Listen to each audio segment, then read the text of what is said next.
129 দিন হলো কবরে যেমনে রাখছিলেন কবরে ঠিক সেইভাবে আছে।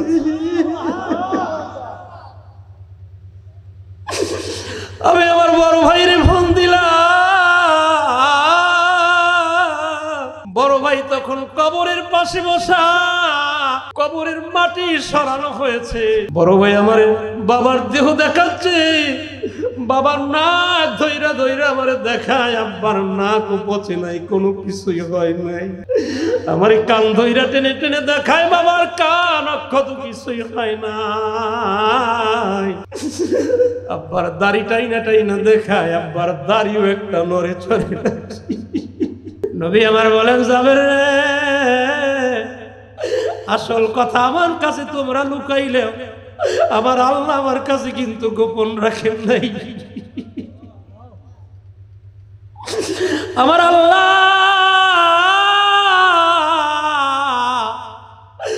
আমারে আসল খবরটা দিয়েছে, তোমার 2টা ছেলে না এইরকম শহীদ হয়েছে। চলো তোমার ছেলে 2টারে কোন জায়গায় রাখছো, আমি রাসূল যাব। আমি রাসূলের উপরে আল্লাহর নির্দেশ, আমি যেন ওদের নিয়ে তারপরে দস্তরে খানা খাই।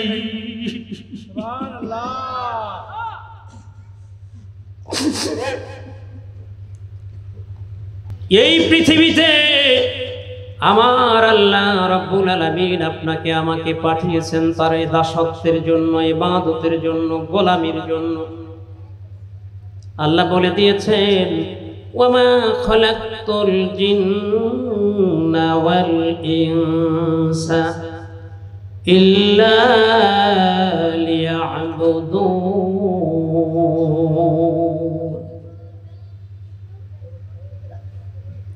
আল্লাহ জিন এবং মানব এই 2টা জাতিকেই কেবলমাত্র শুধুমাত্র তার ইবাদতের জন্য, গোলামির জন্য সৃষ্টি করেছেন। আপনার বাড়িতে আপনি আল্লাহ পাকের সৃষ্টি অনেক প্রাণীকে দেখেন, নিজের ঘরে আপনি নিজে প্রতিপালন করেন। যেমন গবাদি পশুর মধ্যে আপনার ঘরের মধ্যে গরু আছে, ছাগল আছে, আছে না? ওইগুলো তো আল্লাহর সৃষ্টি। আমি আপনাদের খেদমতে আরজ করে জানতে চাই, বলেন গরু কি ফজরের নামাজের সময় ঘুম থেকে জায়গা ওযু করে ফজরের নামাজ আদায় করে নাকি? বলেন। গরুর সৃষ্টি করছে কে? কিন্তু গরুর তো ফজর নাই, আছে? জোহরের নামাজের সময় রাত্রে না হয় গরু ঘুমায় থাকে, বুঝে না, ওঠে না। জোহরের নামাজের সময় তো আর ঘুমে থাকে না। ক্ষেত খামারে খাবার খাওয়ার জন্য মালিকের ধারার রশি বন্দী হয়ে সে তখন পুরাপুরি জাগনাই থাকে, তখন ওযু কইরা নামাজ আদায় করে নেয়। কেন করে না? ওর জন্য নামাজ ফরজ না। আপনার আমার জন্য নামাজ ফরজ করেছেন আপনার আমার মালিক আল্লাহ, ঠিক কিনা? গরুর জন্য নামাজ ফরজ না, গরুর জন্য রোজা ফরজ না, ছাগলের জন্য নামাজ ফরজ না, রোজাও ফরজ না। কিন্তু আপনার জন্য আমার জন্য 5 ওয়াক্ত নামাজ ফরজ করে দিয়েছেন আমার আল্লাহ, ঠিক কিনা বলেন? এ মুমিন ভাইরা রে,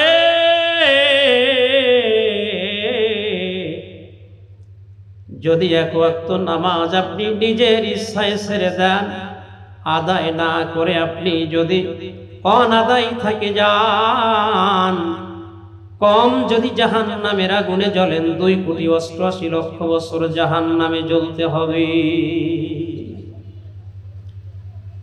ইচ্ছায় 1 ওয়াক্ত নামাজ ছেড়ে দেওয়া যাবে না, যাবে না, কথা বলেন ঠিক কিনা? এ মুমিন ভাইরা রে,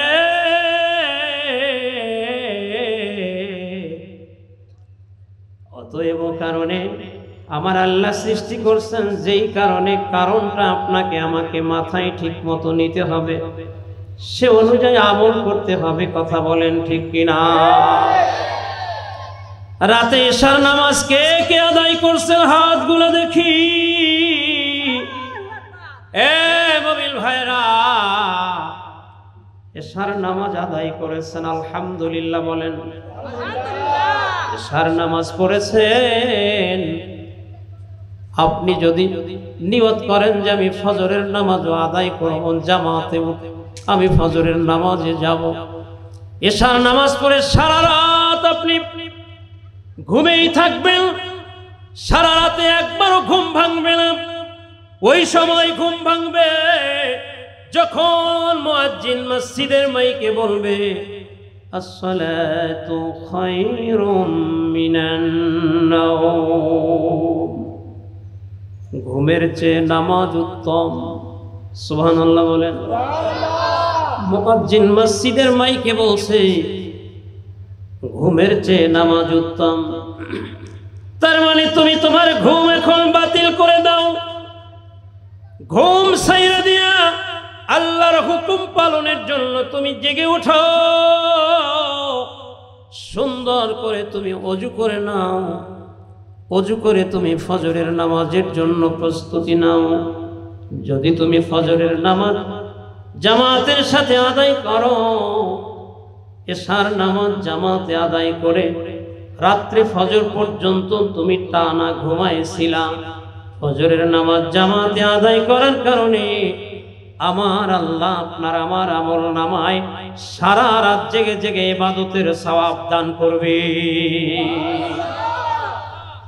কারণ কি? আপনি এশার নামাজ আদায় করে ফজরের নামাজ পড়বেন এই নিয়ত করে ঘুমায়েছেন, আর আল্লাহর দয়ায় ফজরের নামাজে উঠে আপনি নামাজও আদায় করেছেন। আলহামদুলিল্লাহ। এই যে আপনি নিয়তটা সহি করছিলেন, সহি নিয়ত কইরা আপনার নিয়তের উপরে আপনি ফজরের নামাজ জামাতের সাথে আদায় করেছেন, এই কারণে আল্লাহ পাক আপনার সম্মান মর্যাদা এতটাই বাড়াই দিয়েছেন, রাত্রে আপনি ঘুমিয়ে থাকলেও আপনার ঘুমের মধ্যে সারা রাত আল্লাহ পাক রব্বুল আলামিনের ফেরেশতারা নেকি লিখে দিয়েছেন। সুবহানাল্লাহ। মুআজ্জাজ হাজিরিন, আমরা নামাজ পেয়েছি, রোজা পেয়েছি, যাকাত পেয়েছি, হজ পেয়েছি, দাড়ি পেয়েছি, মাথায় টুপি পেয়েছি, গোল জামা পেয়েছি, এগুলো সব নবীজির মাধ্যমে। কার মাধ্যমে? আল্লাহ বলে দিয়েছেন লাকাদ কানা লাকুম ফি রাসূলিল্লাহি উসওয়াতুন হাসানাহ। সুবহানাল্লাহ বলেন। অবশ্যই রাসূল সাল্লাল্লাহু আলাইহি ওয়াসাল্লামের মধ্যে তোমাদের জন্য উত্তম আদর্শ রয়েছে। সুবহানাল্লাহ বলেন। কার মধ্যে? নবীজির মধ্যে। সুবহানাল্লাহ বলেন। নবীজির মধ্যে উত্তম আদর্শ আছে। নবীজির চেয়ে উত্তম আদর্শওয়ালা, আদবওয়ালা, আদর্শওয়ালা পৃথিবীতে কেউ ছিল? বলেন, আসবে? নবীজির মতো উত্তম আদর্শওয়ালা, আদবওয়ালা পৃথিবীতে কেহ ছিল না, আর আসবেও না। আবু হুরায়রা রাদিয়াল্লাহু তাআলা আনহু হাদিসখানা বর্ণনা করেছেন, আন আবি হুরায়রা রাদিয়াল্লাহু তাআলা আনহু قال قال رسول الله صلى الله عليه وسلم আত্তাবানি রব্বি। হযরতে আবু হুরায়রা রাদিয়াল্লাহু তাআলা আনহু বলেন, প্রিয় নবীজি রাসূলুল্লাহ সাল্লাল্লাহু আলাইহি ওয়াসাল্লাম ইরশাদ করেছেন, আল্লাহ আমাকে আদব শিক্ষা দিয়েছেন। সুবহানাল্লাহ। নবীজি বলেন যে আল্লাহ আমাকে আদব শিখিয়েছেন, আদব শিক্ষা দিয়েছেন। ফা আহসানা তা'দীবি, সর্বোত্তম আদব। সুবহানাল্লাহ। নবীজিকে আল্লাহ আদব শিক্ষা দিয়েছেন। কেমন আদব বলেন? এরপরে নবী আমার বলেন, ওয়াল্লামানি রব্বি, আমার আল্লাহ আমাকে ইলম শিক্ষা দিয়েছেন, জ্ঞান শিক্ষা দিয়েছেন। আহসানা তালিমি, সর্বোত্তম ইলম। সুবহানাল্লাহ বলেন। নবীজির ইলম ছিল সর্বোত্তম ইলম, নবীজির জ্ঞান ছিল সবচেয়ে বেশি জ্ঞান। এত বেশি জ্ঞানী পৃথিবীতে কেউ আসেনি, কিয়ামত পর্যন্ত আসবেও না। কোন বক্তা যদি নিজের দলের কোন লোককে উদাহরণ দিতে গিয়া বুঝাতে গিয়া বলে অমুকের জ্ঞান গরিমা নবীজির চেয়েও বেশি, কারণ হলো মুহাম্মাদুর রাসূলুল্লাহ সাল্লাল্লাহু আলাইহি ওয়াসাল্লাম কোনো বিশ্ববিদ্যালয়ে পড়েন নাই, মিশরের আল আজহারের মধ্যে গিয়া ডক্টরেট সনদ নেন নাই, যেই কারণে মুহাম্মদ সাল্লাল্লাহু আলাইহি ওয়াসাল্লামের ডিগ্রি সনদ অত বেশি গুরুত্বপূর্ণ ছিল না, তার জ্ঞান অত বেশি ছিল না। যেহেতু আজহারের সনদ ছিল না, আজহারের সনদের কারণে অমুকের মান সম্মান ইজ্জত অনেক বেশি। নাউজুবিল্লাহ বলেন।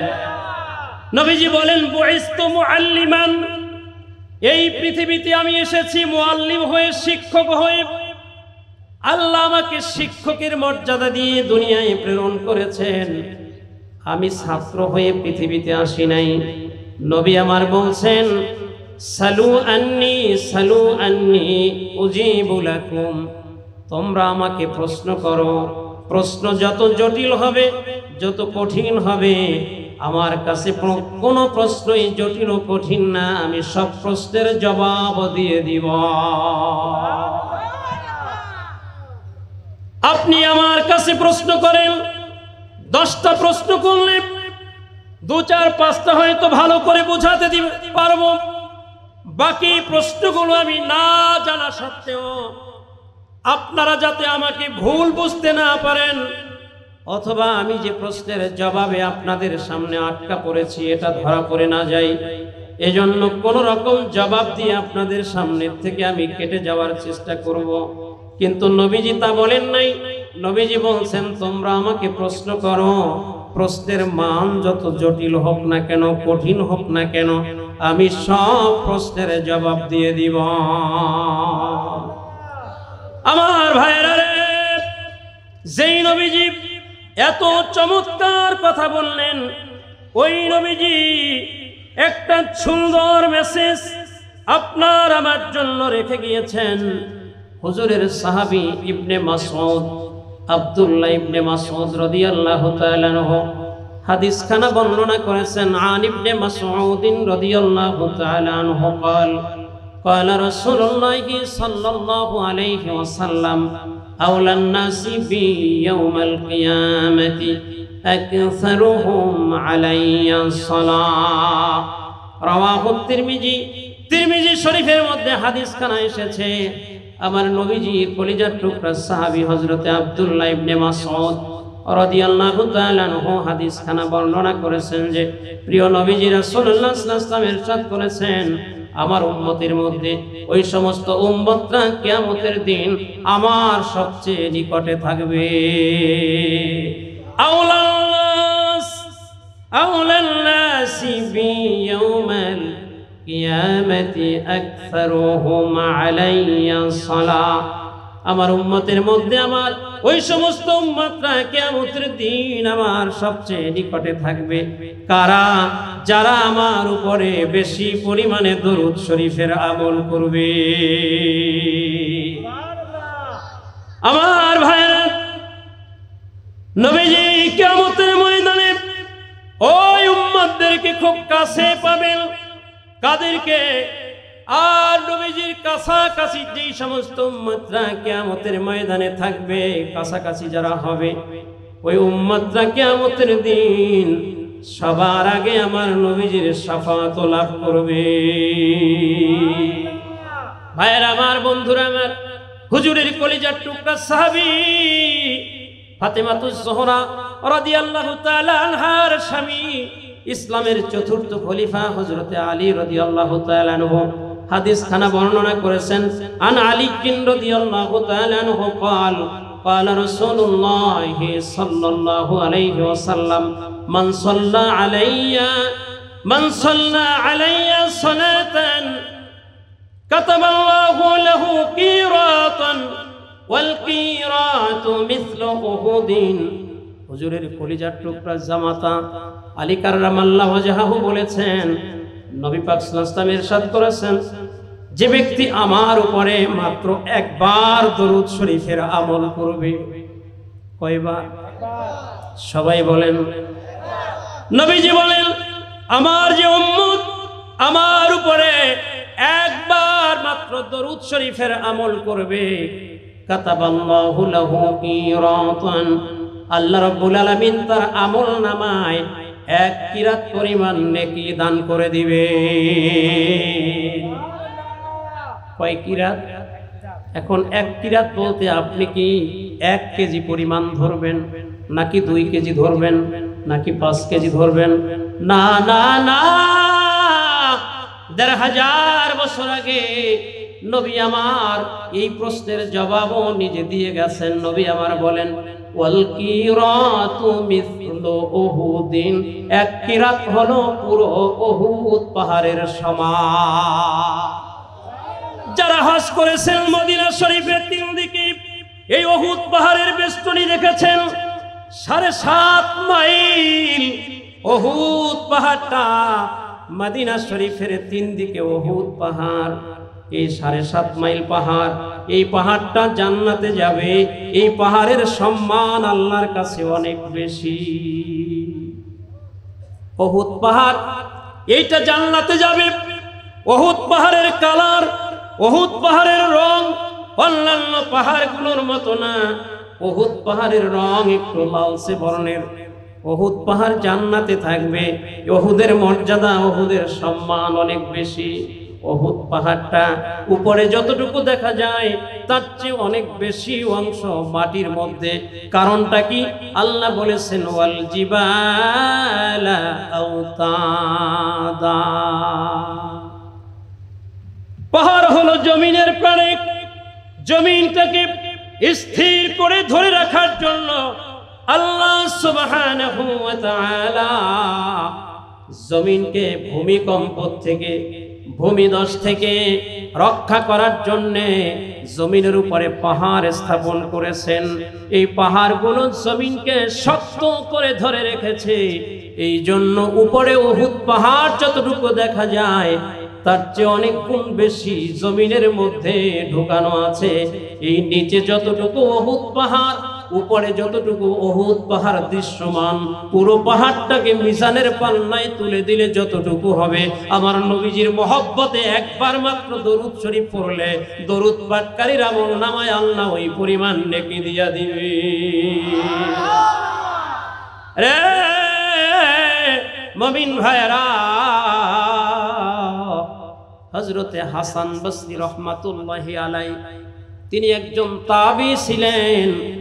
তার কাছে একজন মহিলা আসছে, হুজুর আমার একমাত্র মেয়ে মারা গেছে।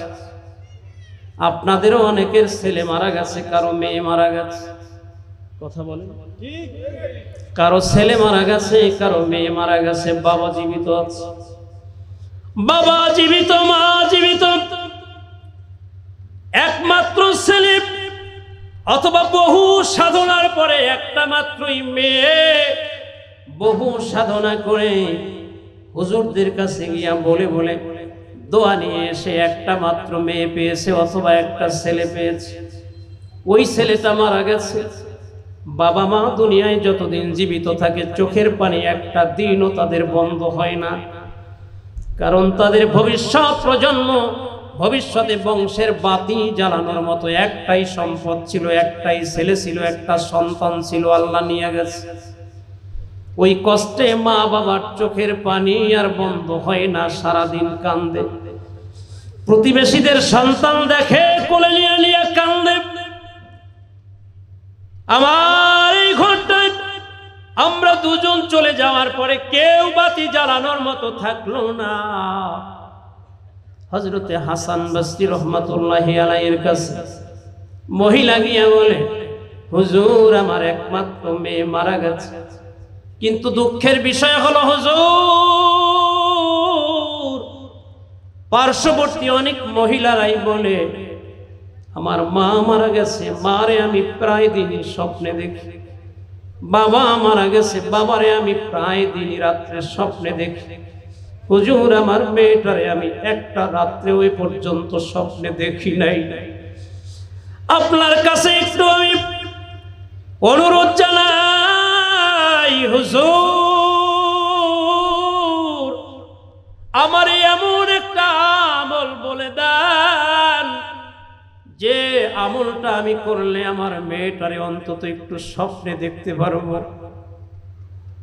হাসান বসরি রহমাতুল্লাহি আলাইহি বলেন, রে মা, তুমি তোমার মেয়েরে একবারও স্বপ্নে দেখো নাই।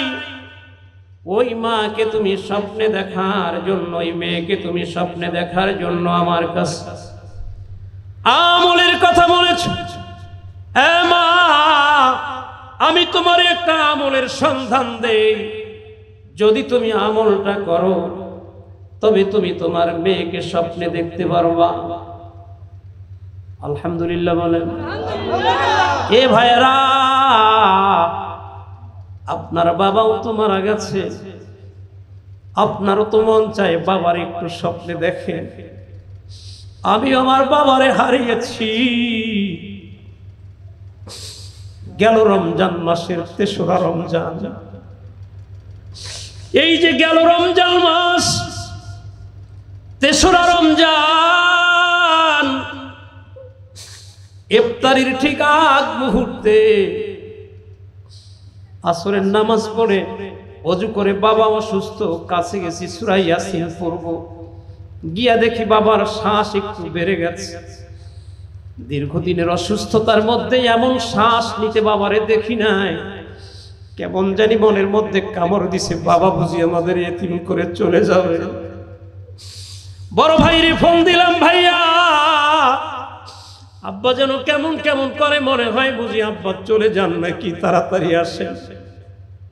চলে আসছে বড় ভাই, মা আসছেন, বোনরা যারা ছিল সবাই আসছে, আমার সাথে আমার ছেলেটা আসছে। আপনাদের সামনে নাতে রাসূল গেছেন, ও ছিল পাশে বসে।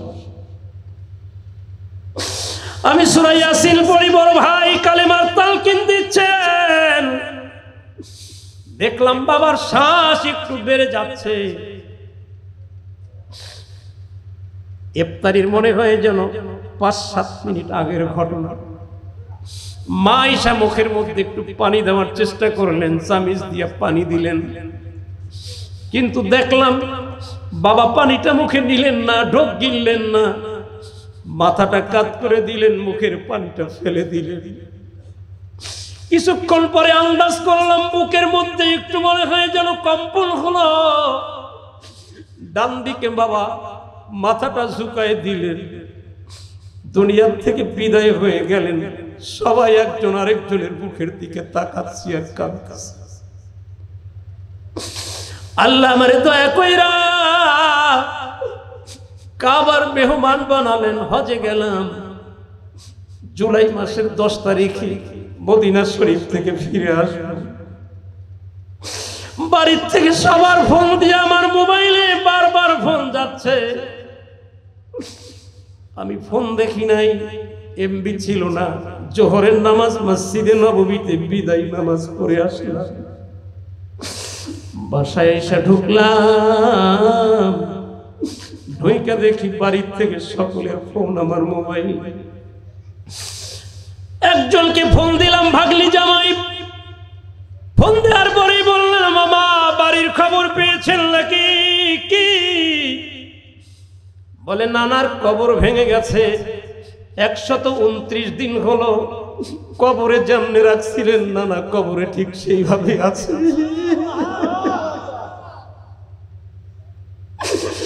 আমি আমার বড় ভাইরে ফোন দিলাম।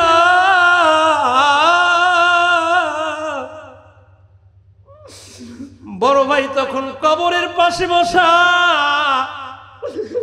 কবরের মাটি সরানো হয়েছে, নতুন করে আবার বাঁশ উপরে সাইনি হিসেবে দিয়ে কবরে মাটি দিবে। বড় ভাই আমার বাবার দেহ দেখাচ্ছে, বাবার নাক ধইরা ধইরা আমার দেখায়, আব্বার নাক পচে নাই, কোনো কিছুই হয় নাই। আমার কান ধইরা টেনে টেনে দেখায়, বাবার কান অক্ষত কিছুই হয় নাই। আব্বার দাড়ি টাইনা টাইনা দেখায়, আব্বার দাড়িও একটা নড়ে চড়ে।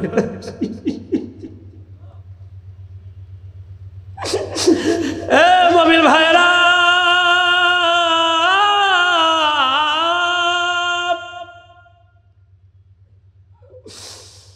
আমি আরাফাত ময়দানে যেদিন চলে গেলাম মক্কার মদিনা, মক্কা শরীফের মিনা, আরাফা, মুজদালিফার কার্যক্রম সেরে মক্কাতুল মুকাররমায় হজের কার্যক্রম শেষ করে চলে এসেছি। হঠাৎ একদিন রাতে স্বপ্নে দেখি সারসিনা শরীফের আমিরে হিজবুল্লাহ বর্তমান হযরত পীর সাহেব হুজুর কেবলা মিনার তাবুতে উপস্থিত। আমি মিনার তাবুতে ঢুকেছি। এই বছরের হজের মতো এত সহজ এবং এত অভিনব পদ্ধতির হজ ইতিপূর্বে কখনো হয় নাই। 5 বছরের যোগ্যতা নিয়ে কথা বলতেছি। হজ খুব সহজে আদায় করা গেছে। বহিরাগত কোনো হাজি হজের সময় এবছর যেতে পারে নাই, হজ করতে পারে নাই। যেই কারণে হাজিরা খুব সহজে হজ করতে পেরেছে। মানুষ খুব অল্প সংখ্যক ছিল, গ্যাদারিং কম হয়েছে। তাবুতে ঢোকার পরই দরজা বন্ধ করে দেয়া হতো, অন্য কোনো লোক ভিতরে ঢুকতে পারে নাই। আমি রাত্রে স্বপ্নে দেখি দরজা বন্ধ, আমার বাবা সেই তাবুর মধ্যে ঢুকে পড়েছে। দেখি আমার বাবা গিয়া ওযু করে। আমি বাবার কাছে যাওয়ার জন্য চেষ্টা করলাম। বাবা আমারে বলে আমার কাছে আসার দরকার নাই, আমি ভালো আছি, আমার আল্লাহ আমাকে ভালো রেখেছেন, আমি হুজুরের সাথে দেখা করতে যাই। আমারই তুমি বারণ করো না, আমি হুজুরের সাথে কথা বলবো। রে মুমিন ভাইরা,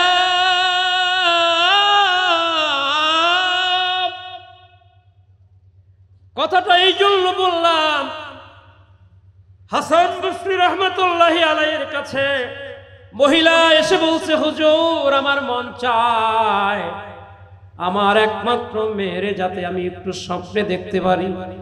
মনে আছে না? হুজুর আমার একটা আমল মহিলা দেন, আমি যেন আমার মেয়েটার একটু রাত্রে খাবে দেখি, স্বপ্নে দেখি। হুজুর বললেন, মা আপনি ঘরে গিয়া রাত্রে ওযু কইরা ঘুমানোর আগে 4 রাকাত নামাজ আদায় করবেন। প্রত্যেক রাকাতে সূরা ফাতিহার পরে ও মা সূরা তাকাসুর পড়বেন। আলহাকুমুত তাকাসুর হাত্তা সুরতুমুল মাকাবির কাল্লা সাওফা তা'লামুনা সুম্মা كلا سوف تعلمون كلا لو تعلمون علم اليقين الآخر الآية। আমার ভাইরা, হুজুর বললেন, মা আপনি এই সূরাটা 4 রাকাত নামাজে সূরা ফাতিহার পরে প্রতি রাকাতে পড়বেন। হ্যাঁ পড়ব হুজুর। আর কি করবেন? মা রে মা, আপনি ঘুমের সময় অজু অবস্থায় আপনি ঘুমাবেন। অজু অবস্থায় ঘুমাবেন মা, অজু অবস্থায় ডান কাত হয়ে ঘুমাবেন।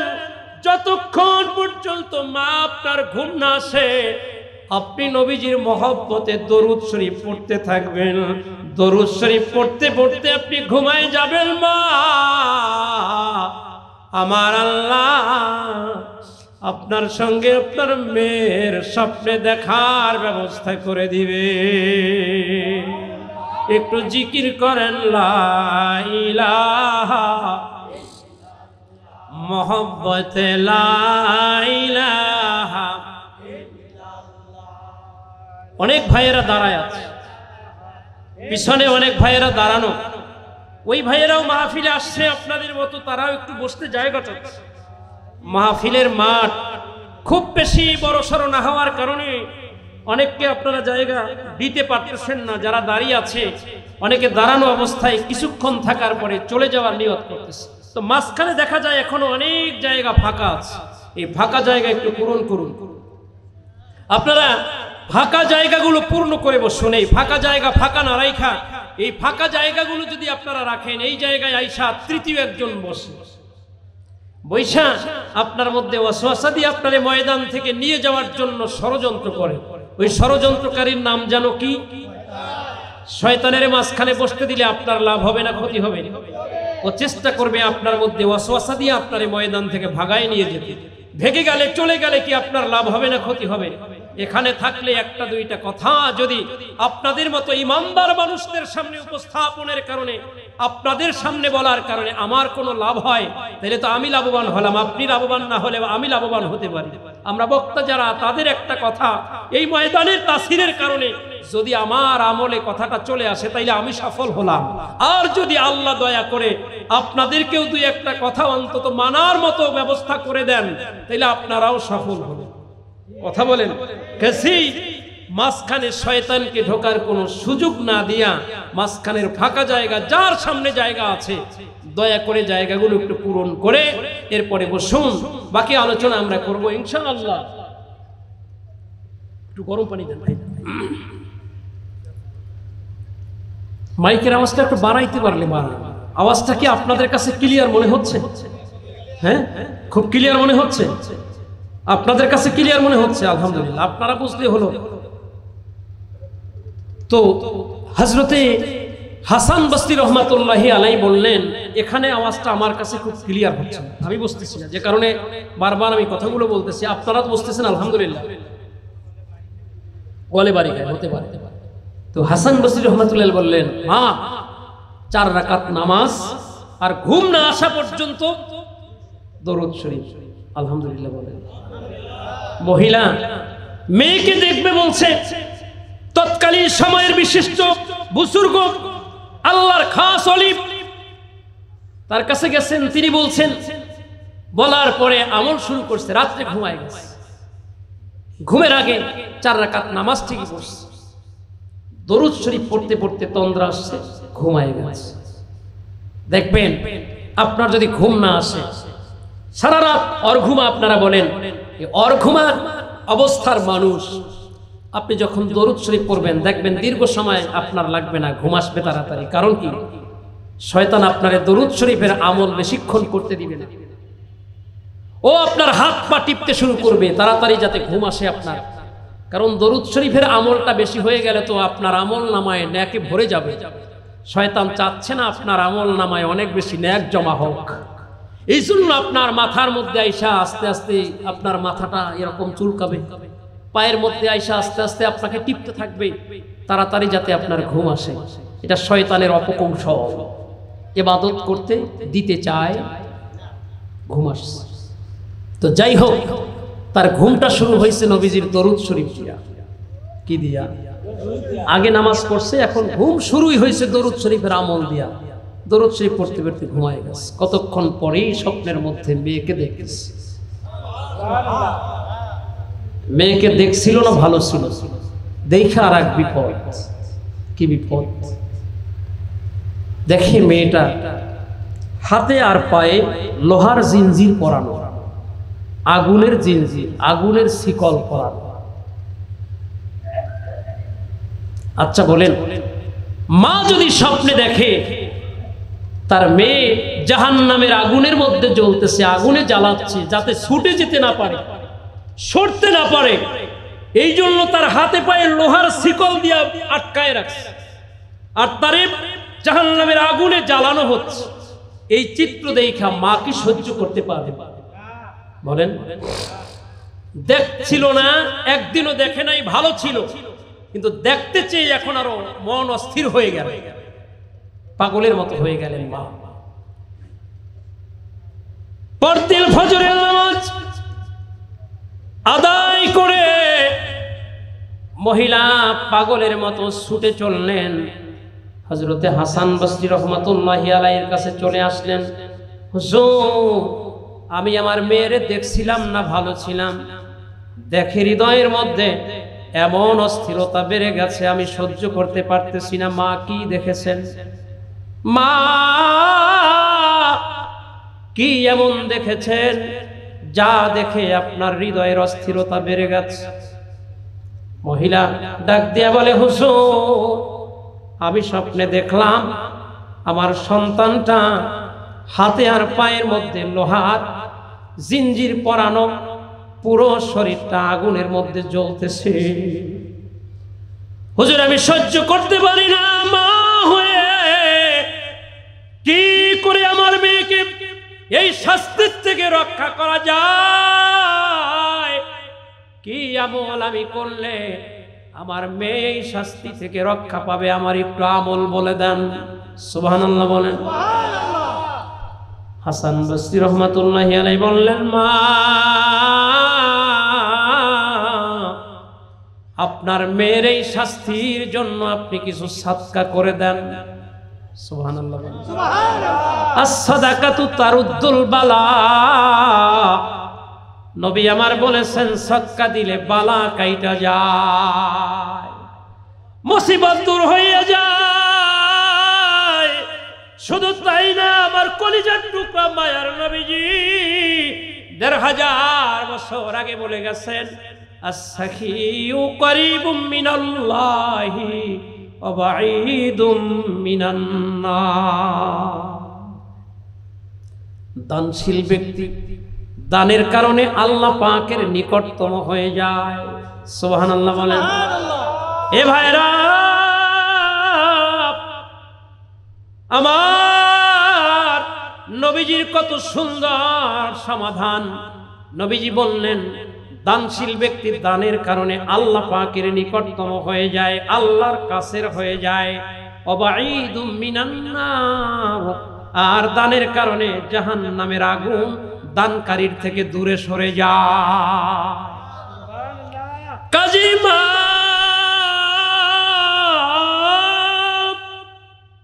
আপনি আপনার মেয়ের জন্য দান সদকা করেন, দান সদকা করেন, আর আপনার মেয়ের জন্য সর্বক্ষণ আপনি দরুদ শরীফের আমল করেন। সুবহানাল্লাহ বলেন। আমার ভাইরা রে, নবীজির একজন সাহাবী হযরতে উবাই ইবনে কাব রাদিয়াল্লাহু তাআলা আনহু আবার নবীজির কাছে আসছেন। ইয়া রাসূলুল্লাহ, ইয়া হাবিবাল্লাহ সাল্লাল্লাহু আলাইহি ওয়াসাল্লাম, ইন্নী আকসারুস সালাতি আলাইকা। হুজুর, আমি আপনার উপরে খুব বেশি পরিমাণে দরুদ শরীফ পড়ি। সুবহানাল্লাহ বলেন। ফাকাম আজআলু লাকা সালাতি ফাকাম আজআলু লাকা মিন সালাতি। হুজুর, আপনি একটু মেহেরবানি করে আমারে বলে দেন, আমি প্রত্যেক দিন আপনার উপরে কতবার করে দরুদ শরীফের আমল করব। সুবহানাল্লাহ বলেন। আমার নবীজিকে বলছেন, ইয়া রাসূলুল্লাহ, ইয়া হাবিবাল্লাহ, নবী গো, আপনি একটু আমারে বলে দেন, আমি আপনার উপরে প্রত্যেক দিন কতবার করে দরুদ শরীফ পড়ব। হুজুর কোন সংখ্যা উল্লেখ করলেন না। নবী আমার বললেন, ও সাহাবী উবাই ইবনে কাব, ক্বালা মা শিতা, তোমার নিজের ইচ্ছা, যতটুকু মন চায় পড়ো, এইটার সংখ্যা আমি তোমারে নির্ধারণ করে দিব না। সুবহানাল্লাহ বলেন। সাহাবী বলেন, ইয়া রাসূলুল্লাহ, ইয়া হাবিবাল্লাহ সাল্লাল্লাহু আলাইহি ওয়াসাল্লাম, মায়ার নবীজি গো, হুজুর আমি আপনার সাথে কথা দিলাম, আমি নফল ইবাদতের জন্য নির্ধারিত সময়টারে সমান 4টা ভাগে ভাগ করব। হুজুর, আমি 4 ভাগের 1 ভাগ সময় আপনার দরুদ শরীফে ব্যয় করব। নবী আমার তখন বললেন, ক্বালা মা শিতা, এ সাহাবী, এইটা তোমার ইচ্ছার উপর নির্ভরশীল, তোমার যতটুকু মন চাই তুমি পড়ো, আমি সংখ্যা বলবো না। ওয়া ইন সিত্তা ফাহুয়া খায়রুল লাকা, তবে তুমি যদি আরো কিছু বাড়াই নিতে পারো, জেনে নাও, ফাহুয়া খায়রুল লাকা, তা তোমার জন্যই মঙ্গলময় হবে। এ মুমিন ভাইরা রে,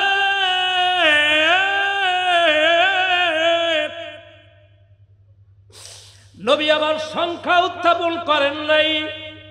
নবী বলেন, আমার মহব্বতে দরুদ যদি বাড়াতে পারো, বাড়াইলেই কল্যাণ, বাড়াইলেই কল্যাণ। সুবহানাল্লাহ বলেন। সাহাবী ডাক দিয়া বলেন, ইয়া রাসূলুল্লাহ, ইয়া হাবিবাল্লাহ সাল্লাল্লাহু আলাইহি ওয়াসাল্লাম, নবী গো, আমি আপনারে কথা দিলাম, কুলতুন নিসফু, আমি অর্ধেক সময় দরুদ শরীফের মধ্যে কাটাবো। সাহাবী নাসুর বান্দা একবারে বলে না পুরো সময় ব্যয় করব। আমার নবীজির যতই মহব্বত কইরা কথা বলে ততই নবীজির ভিতর থেকে মায়া বাণীগুলো বের হয়ে আসে, শুনতে ভালো লাগে। ভাইরা রে, সাহাবী বলে হুজুর আমি অর্ধেক সময় দরুদ শরীফে ব্যয় করব। নবী আমার সাহাবীও যেমন কথা বলে নবীজিও তেমনি ভাষায় জবাব দেন।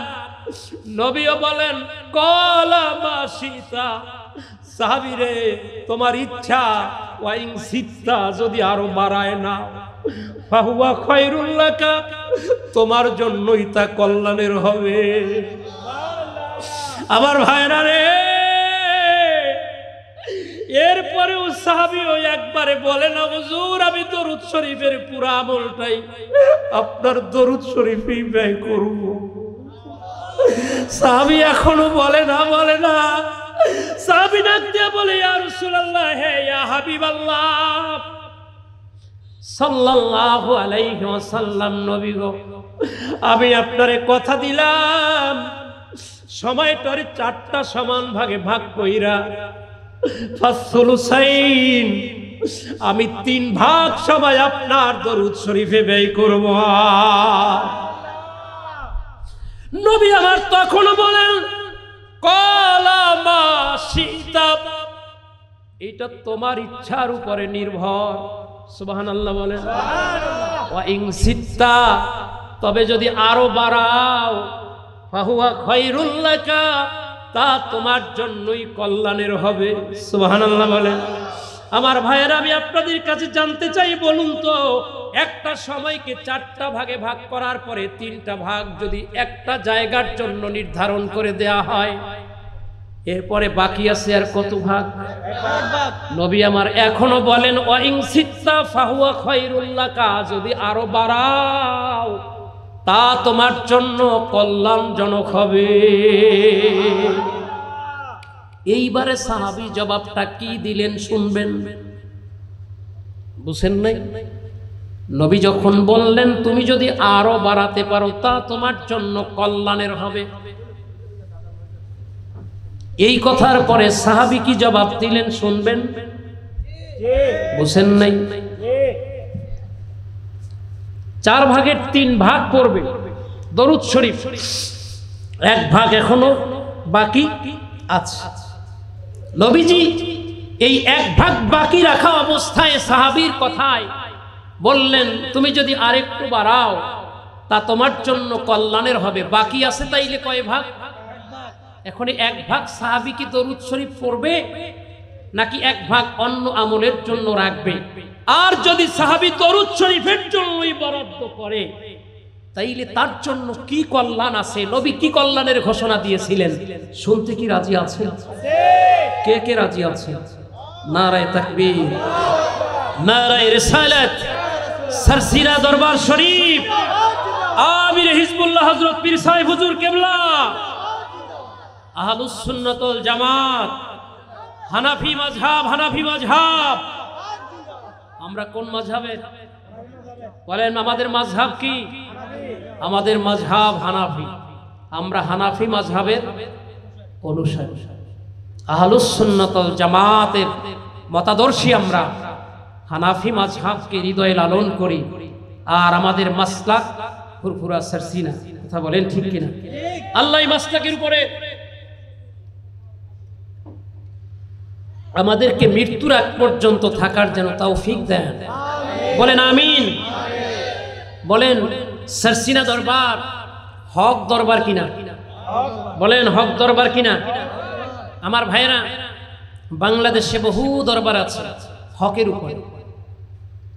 তন্মধ্যে আমি এটা গর্বের সাথে একনিষ্ঠ হৃদয় নিয়ে বলতে পারি, যতগুলো হক দরবার আছে তার মধ্যে শীর্ষে আমি বললে হয়তো বা আপনাদের খারাপ লাগবে, কিন্তু সম্পূর্ণ পরিপূর্ণ হকের উপরে যতগুলো দরবার আছে তার মধ্যে অন্যতম একটা দরবারের নাম হলো সরসিনা দরবার। আমল আছে, কি আছে? বলেন কি আছে? আমল আছে। আল্লাহ আমলের পরীক্ষা নেওয়ার জন্য দুনিয়ায় পাঠিয়েছেন। আল্লাযী খলাকাল মাউতা ওয়াল হায়াতা লিয়াবলুয়াকুম আইয়ুকুম আহসানু আমালা। আমলে কে উত্তম, এটা আল্লাহ পরীক্ষা নেওয়ার জন্য দুনিয়ার মধ্যে মানুষকে পাঠাইয়া জীবন আর মৃত্যুরে দিছে। তো জীবন মৃত্যু দিয়া আল্লাহ মানুষের আমলের পরীক্ষা নিচ্ছে, কে আমলে উত্তম। আমি আপনাদের কাছে জানতে চাই, একজন মানুষ ফজরের নামাজ পড়লো, সে আল্লাহর পক্ষ থেকে নির্ধারিত ফরজ বিধান আদায় করে নিল। ফজরের নামাজের পরে আপনাদের এলাকায় আপনারা যেই মসজিদে নামাজ আদায় করেন, এটা আপনাদের ব্যক্তিগত ব্যাপার, আপনাদের মহল্লার মসজিদে নামাজ পড়েন। আমি আপনাদের কাছে জানতে চাই, মিথ্যা বলবেন না, সত্য যেটা সেটা বলবেন। আপনাদের মহল্লার মসজিদে এখানে যারা আছেন, সারসিনা দরবারের দুই একজন মুরিদ আছে না? একটু হাত দেখি কার কার মহল্লায় সারসিনার মুরিদ আছে। আছে আপনাদের মহল্লায় সারসিনার মুরিদ আছে? আপনার মহল্লায় আছে? আপনি কি হাফেজ? আমি 11 পারা পড়ছিলাম। 11 পারা পড়ছিলেন, আলহামদুলিল্লাহ বলেন। এই ভদ্রলোক জন্মগতভাবেই মনে হয় চোখে কম দেখেন না, দেখেনি না? একেবারে দেখি না। একেবারে দেখে না। যেটা সুন্নাতের গোলাম হয়ে থাকতে পারি সারা জীবন। আমিন। আল্লাহ কবুল করুক আমার ভাইয়াকে, সুন্নিয়তের গোলাম হয়ে থাকতে চাচ্ছেন। আল্লাহ যেন সুন্নিয়তের উপরে তাকে আমৃত্যু বলবৎ থাকার তৌফিক দেন, বলেন আমিন। আমি রেজ বেদবা মনে দিচ্ছি, রেজ বেদবা শরীফ নেত্রকোনা 17 নেত্রকোনা 17 রেজ বেদবা শরীফ, রেজবিয়া দরবার শরীফে। আল্লাহ কবুল করুক, বলেন আমিন। মুআজ্জাজ হাজিরিন, আমি যে জন্য কথাটা বলেছি, আপনাদের মহল্লায় সারসিনা দরবারের দুই একজন হলেও মুরিদ আছে। হুজুরে সারসিনা দরবারের একজন খাদেম, আমি এই দরবারের একজন খাদেম, এরা এই দরবারের এক একজন খাদেম। আমাদের এখানে পীর ভাইরা যারা আছেন, এরা প্রত্যেকেই দরবারের খেদমত করেন। মঞ্চেও আমি অনেককেই দেখতেছি, এরা এই দরবারের এক একজন খাদেম। আমরা দরবারের খেদমত করি। হুজুর কেবলার দোয়া চাচ্ছি, আল্লাহ যেন আল্লাহর ওলির নেক দোয়া আমাদের জন্য মঞ্জুর করেন, বলেন আমিন। মুআজ্জাজ হাজিরিন, তো এই কথাটা এই জন্য বললাম, সারসিনা দরবারের মুরিদ মহল্লায় যাদের আছে, আপনাদের মহল্লায় যারা আছে, তারা ফজরের নামাজ জামাতের সাথে কি আদায় করে? বলেন, আদায় করে? ফজরের নামাজ আদায় করার পরে আমাদের বাংলাদেশের বর্তমান সিস্টেম, প্রায় মসজিদেই ফজরের নামাজ শেষ, ইমাম সাহেব সংক্ষিপ্ত ওজিফা শেষ কইরাই মুসল্লিদেরকে নিয়ে একটা দোয়া কইরা মসজিদে তালা দিয়া, মসজিদের ইমামও নাই, মুয়াজ্জিনও নাই। কিন্তু সারসিনা দরবারের মুরিদরা যেখানে আছে, ফজরের নামাজের পরে সূর্য ওঠার আগ পর্যন্ত ইশরাক নামাজের আগে জিকির করে, দরুদ শরীফ পড়ে, ইশরাক নামাজ পড়ে বের হয়। এই রকম দুই একজন মুসল্লি আপনাদের এই মহল্লার মসজিদে কি দেখেন? দেখেন কিনা? কে কে দেখেন একটু হাতগুলো দেখি। আপনি দেখছেন, সেই সত্য কথাটাই বলেন। আলহামদুলিল্লাহ।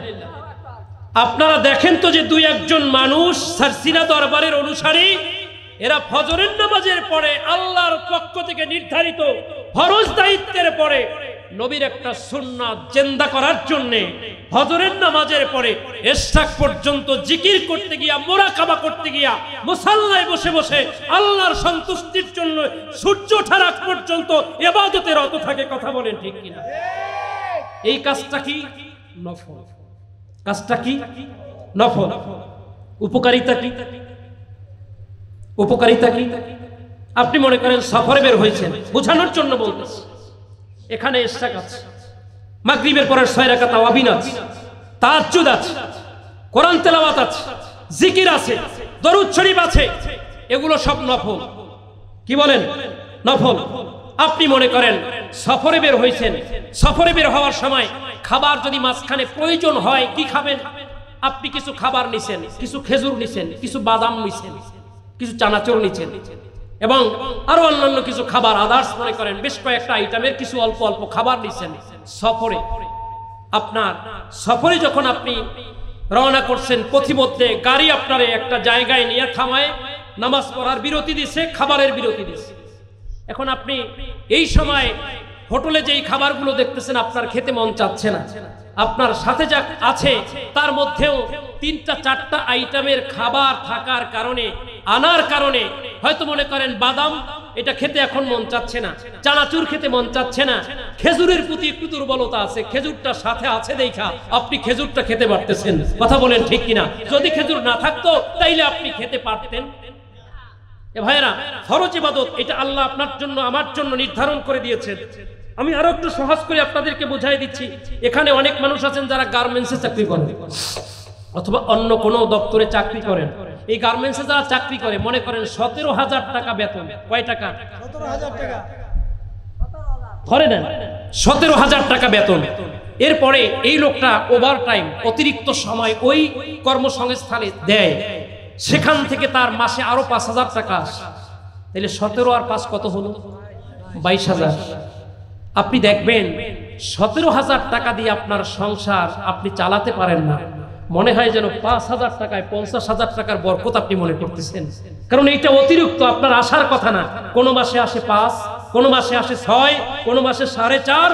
এই অতিরিক্ত টাকাটা দিয়ে কিন্তু আপনার খরচটা খুব বেশি, মনে হয় যেন ওভার হয়ে যাচ্ছে, চলতে আপনার সহজ হয়ে যাচ্ছে।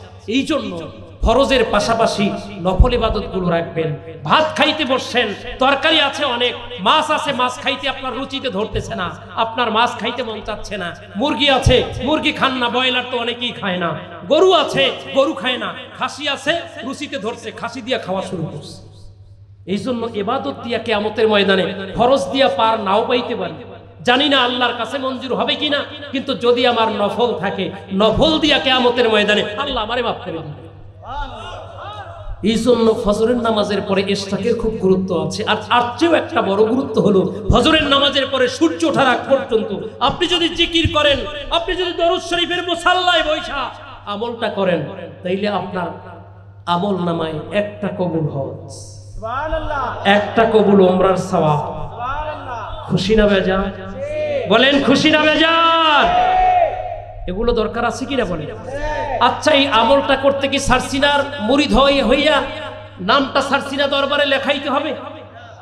আপনি যদি সারসিনার মুরিদ না হইয়া অন্য কোনো পীরের মুরিদ হন, তাহলে ফজরের পরে ইশরাক পর্যন্ত জিকির করতে পারবেন না। জিকির করতে কি সারসিনার মুরিদ হওয়া লাগবে? ফুরফুরা চরমনায় অন্যান্য হক দরবারগুলোর কাছে আপনাকে যেতেই হবে না? আপনি যান, ইচ্ছা হলে যান, যাইবেন না যাইয়েন না, কিন্তু আমলটা সারসিনা আমল ওয়ালারা করে, সারসিনার মুরিদরা করে, সারসিনার তালিমদাতা হুজুরে বারবার কথাগুলো বলে। আমি আমলটা শুরু করি, সওয়াব তো হবে। কি হবে? একটা কবুল হজ। হজে যাই নাই, আমি যেতে পারি নাই, মৃত্যুর আগ পর্যন্ত একবারও নসিবে হয় নাই, মক্কা আমার যাওয়ার নসিবে হয় নাই, সৌভাগ্য হয় নাই, মদিনা শরীফে আল্লাহ নেয় নাই। কিয়ামতের ময়দানে আপনার যখন আমল নামা আল্লাহ হিসাবের জন্য মানদণ্ডে উঠাই দিবেন, তখন আপনি নিজেই দেখবেন আমার তো হজ আছে কমপক্ষে 35টা। কয়টা? 100, 200, 300, প্রত্যেক দিনের একটা হজ। সুবহানাল্লাহ বলেন। আর একটা বিষয় আছে, ঘরে মা আছে কার জন্য? মা আছে কার? এখন ঘরে মা আছে, আমার আছে, বাবাকে হারিয়েছি, মা আছে। গত কয়েকদিন আগে বাড়িতে গেলাম, আমি এখনো আব্বার কবরের পাশে গিয়ে দাঁড়াতে পারি না, খুব বেশি অস্থিরতা লাগে। রাত্রে যতটাই আমি বাড়িতে যাই, আব্বার জিয়ারত না করে আমি ঘরে যাই। মা আছে। আমার এক চাচি বলতেছে বাবাকে হারায় ও এত পাগল হয়ে গেছে, আপনি চলে গেলে না জানি ওর কি অবস্থা হয়। কথাটা এই জন্য বললাম, মা ঘরে আছে, আব্বা ঘরে আছে, কার কার আব্বা আজকে দেখা ভাই। আমি আব্বা হারিয়ে ফেলেছি। যদি মায়ের সাথে বাবার সাথে বেয়াদবি করে থাকো, আজকে রাত্রে গিয়ে মায়ের পা দুইটা ধরে মাপ নিয়ে নিও, মা আমারে মাফ করে দে, বাবারে আমারে মাফ করে দাও, তোমার কাছে ক্ষমা চাই। দেখবা তোমার মা তোমারে মাফ করে দেবে, ক্ষমা করে দেবে। তোমার কোলের মধ্যে জড়ায় ধরবে, বলবে বাবারে তোর কোনো অন্যায় আমি কখনোই হৃদয় থেকে কষ্ট মনে করে গ্রহণ করি নাই, তুই না বুঝে করেছ, আয় বাবা আমি তোরে ক্ষমা করে দিলাম। ওই মায়ের দিকে বাড়িতে গিয়া এই নিয়ত করে একটু তাকাবে না, আরে আজ আমি শক্তির দাপটে মাকে ধমক দিয়ে কথা বলি, একদিন আমার মাও তো আমার মতোই শক্তিশালী ছিলেন। আজকে বাবাকে ধমক দিয়ে কথা বলি, আমার বাবা একদিন এইরকম পূর্ণ উদ্যমের শক্তি নিয়ে, যৌবন নিয়ে আমাদেরকে ভালো রাখার জন্য আমাদের জন্য ভালো থাকার বাসস্থানের জন্য মাথার ঘাম প্রতিদিন পায়ে বাজায়, রাস্তায় খেটে কাজ করেছে, রিক্সা চালাইছে, মাটি কেটেছে, মানুষের বাড়িতে কামলা দিয়েছে। আজকে বাবা বুড়া হয়ে গেছে। আল্লাহ আমার বাবার সুস্থ রাখে, বাবার হায়াত বাড়িয়ে দেন। সন্তান যদি মা বাবার দিকে তাকায় এমন আফসোস করে কথাগুলো বলে, নবী আমার বলেন প্রতিটি শব্দে একটা করে কবুল হজের সওয়াব আল্লাহ দান করে দেন।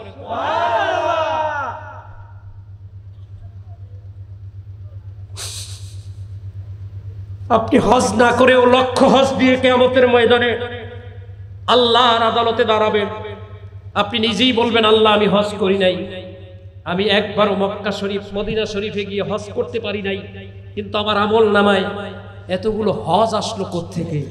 আল্লাহ বলবেন, তুমি তোমার মায়ের সেবা করতে গিয়ে এই কথাগুলো বলে বলে বারবার মায়ের চেহারা দেখছিলা, না জানি কোন সময় মা আমারে ফাঁকি দিয়া চলে যায়। তোমার ওই প্রতিটি ট্রান্সলেট, প্রতিটি শব্দ আল্লাহর কাছে এক একটা হজে পরিণত হয়ে গেছে। রাজি আছেন না ভাইয়েরা? মা আছে, মায়ের সাথে একটু ভালো ব্যবহার করবেন, বাবার সাথে ভালো ব্যবহার করবেন।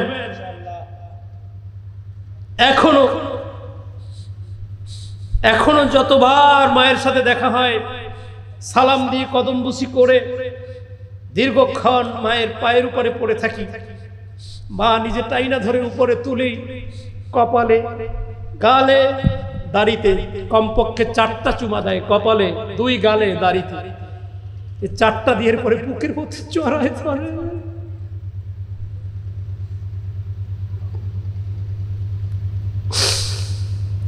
আপনিও মায়ের জন্য এরকম কিছু করে মায়ের একটু দোয়া রাখার চেষ্টা করেন, তাকদীর খুলে যাবে।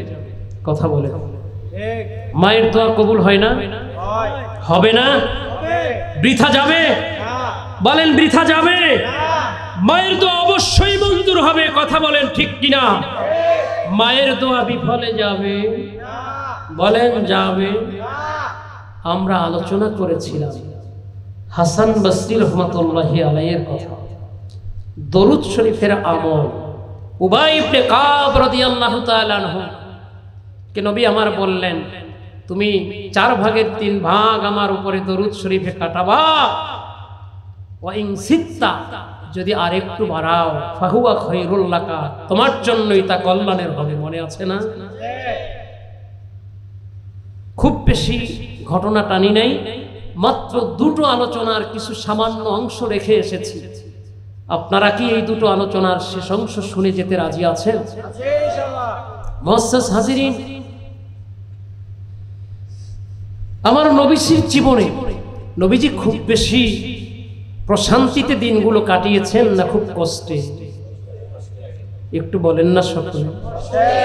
খুব বেশি কষ্টে কাটিয়েছেন নাকি খুব প্রশান্তিতে দিনগুলো কাটিয়েছেন? খুব বেশি কষ্ট করেছেন। ইচ্ছে করলে গোটা পৃথিবীর মধ্যে সবচেয়ে শ্রেষ্ঠ শান, মান, প্রশান্তির দিন কাটাতে পারতেন আমার নবীজি। পারতেন না? আল্লাহ অফারও তো দিছিলেন, আল্লাহ প্রস্তাব দিছিলেন, কিন্তু নবীজি প্রস্তাব নাকচ করিয়া দিছে। সুবহানাল্লাহ। কার জন্যে? আমার জন্যে, আপনার জন্যে, উম্মতের জন্য। আপনি কষ্ট করেন, আপনি সারাদিন কষ্ট করে পরিবারের ভরণ পোষণের ব্যবস্থা যোগান দিতে পারেন না, ঘরে গিয়া খুব আফসোস করেন, ছেলে মেয়ের মুখের দিকে তাকানো যায় না, প্রয়োজন চাহিদা পূরণ করতে পারতেছেন না, তাদের বিভিন্ন কমেন্টস আপনার সহ্য হচ্ছে না। যদি নবীজি দুনিয়ার মধ্যে অনেক বেশি প্রশান্তিতে থেকে যাইতেন, তাহলে উম্মত হিসেবে আপনি নবীজিকে তুলনা করতেন আর বলতেন, নবীজি এত সুখ কইরা গেছে, আল্লাহ উম্মত হিসেবে আমাদেরকে এত কষ্টে রাখছে কেন? কিন্তু আপনি আপনার নবীর জীবনী পড়লে আপনার জীবনে যা কষ্ট তার চেয়ে শতগুণ বেশি কষ্ট দেখতে পাবেন। কথা বলেন। আলোচনা কি আরেকটু চলবে?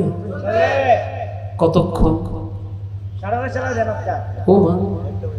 সুবহানাল্লাহ, সুবহানাল্লাহ। আল্লাহ আমার ভাইটাকে আপনি দিনের জন্য কবুল করেন, আমাকে যেন আল্লাহ একটু সুস্থ রাখে। বলেন আমিন। আমার নবীজি একদিন হুজরা শরীফের মধ্যে বিশ্রাম নিচ্ছেন। কি নিচ্ছেন? সবাই বলেন, বিশ্রাম নিচ্ছেন। দেখেন কেমন জীবন যাপন করেছেন আপনার আমার নবীজি।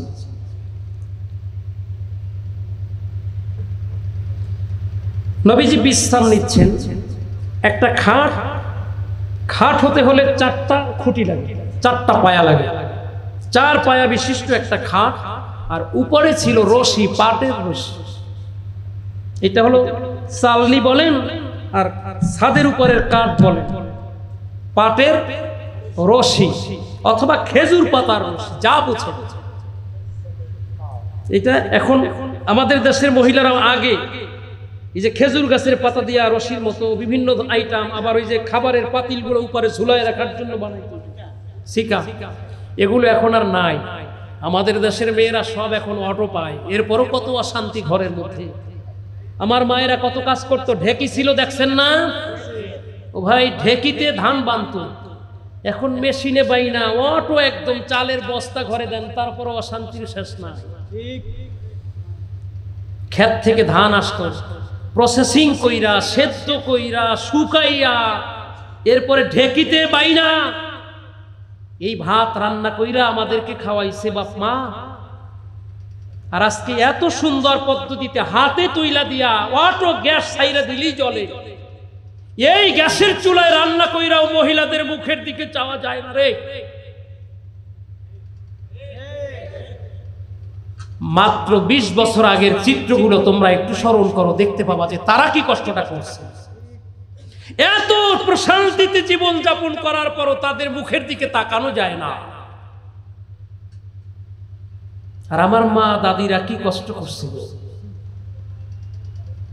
সেই কারণে এখনো আমার বৃদ্ধা মা যেই পরিমাণ কাজ করে, আমার মনে হয় আমাদের 4-5 জনের স্ত্রীরা মিলেও সেই কাজ করতে পারবে না। নবীজি এইরকম একটা খাটের উপরে বিশ্রাম নিচ্ছেন। খাটের 4টা পায়ার উপরে রশি দিয়া, তার উপরে ছাদ, অর্থাৎ বিছানা উপরে তক্তাও ছিল না, কাঠ ছিল না, উপরে জাজিম ছিল না, কম্বল ছিল না। এই রশির উপরে আমার নবীজি বিশ্রামের জন্য শুয়ে পড়েছেন। ওই সময়ে হুজুরের কলিজার টুকরা সাহাবী, ইসলামের দ্বিতীয় খলিফা আমিরুল মুমিনিন হযরতে ওমর রাদিয়াল্লাহু তাআলা আনহু হুজুরের সাথে সাক্ষাৎ করতে হুজরায় যাওয়ার জন্য অনুমতি চাচ্ছিলেন। সুবহানাল্লাহ, সুবহানাল্লাহ। ঘরের সামনে গিয়ে সালাম দিয়েছেন। সালাম দেওয়ার অর্থই হলো অনুমতি চাওয়া। নবী আমার বলছেন, ও দুনিয়ার মানুষরা, তোমরা যখন কোন মুসলমানের বাড়ির সামনে যাইবা তখন সালাম দিবা। সালামের জবাব দেয় নাই আবার দিবা, জবাব দেয় নাই আবার দিবা। 3 বার সালাম দিয়েছ, জবাব পাও নাই, ফিরে আসবা, ভিতরে ঢুকবা না। 3 বার সালাম দেওয়ার পরে সালামের উত্তর না পাইলে চলে আসবা। নবীজির দরজায় গিয়া হুজুরের শ্বশুর, হুজুরের সাহাবী হযরতে ওমর রাদিয়াল্লাহু তাআলা আনহু দরজার সামনে দাঁড়ায় সালাম দিলেন। হুজুরের ঘুম ভেঙে গেল। সুবহানাল্লাহ, সুবহানাল্লাহ। ঘুম ভেঙে গেছে নবীজি। নবীজি ভিতরে যাওয়ার জন্য তাকে অনুমতি দিলেন।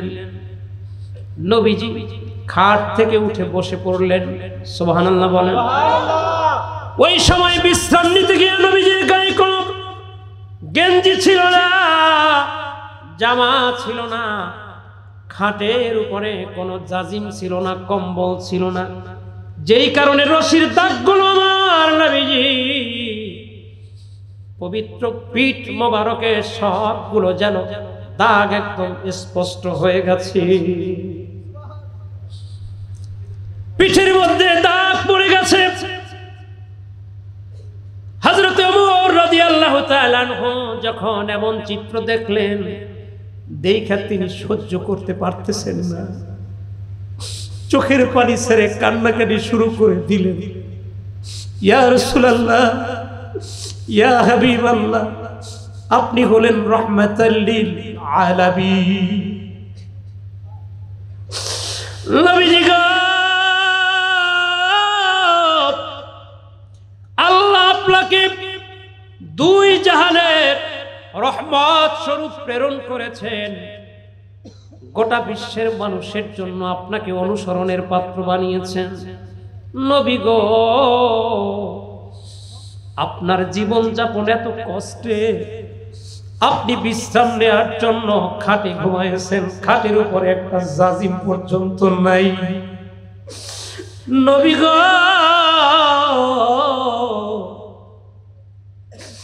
আপনার খাটের উপরে একটা কম্বল পর্যন্ত না, যেই কারণে আপনার নুরানি পিঠ মোবারকে হুজুর রশির সব দাগগুলো যেন এটে আছে। নবী গো,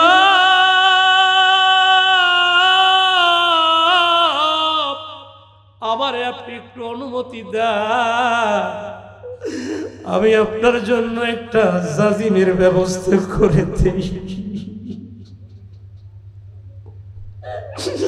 হুজুর আল্লাহ যারে বলছেন ওমা আরসালনাকা ইল্লা রাহমাতাল লিল আলামিন। মায়ার নবীজি গো, আল্লাহ যত জগতের মালিক, ওই সব জগতের জন্য আপনার রহমত রূপে প্রেরণ করেছেন। সেই রহমতের নবী আপনি। আপনার ঘরের, আপনার চকিতে কোনো বিছানা নাই। ও মায়ার নবীজি, আমি ওমরকে অনুমতি দেন, আমি আপনার জন্য একটা বিছানার ব্যবস্থা করে দেই। নবী আমার ডাক দেয়া বলেন,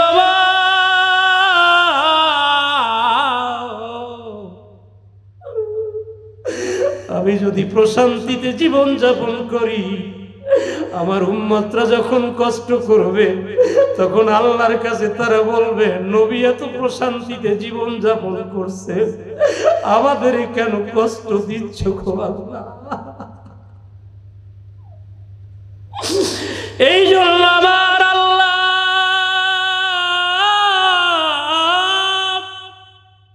আমার দুনিয়ার জীবনের প্রশান্তি দিতে চেয়েছিলেন, ইচ্ছে করেই দুনিয়ার জীবনের প্রশান্তি আমি বর্জন করেছি। নবীজির জীবনটা খুব কষ্টে গেছে, ঠিক কিনা?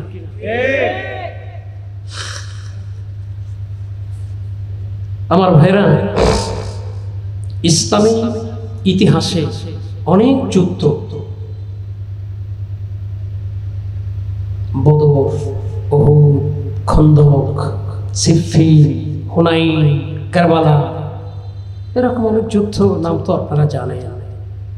খন্দকের যুদ্ধ, যাকে আহজাবের যুদ্ধ বলা হয়, আবু সুফিয়ান তখনও ইসলাম গ্রহণ করে নাই।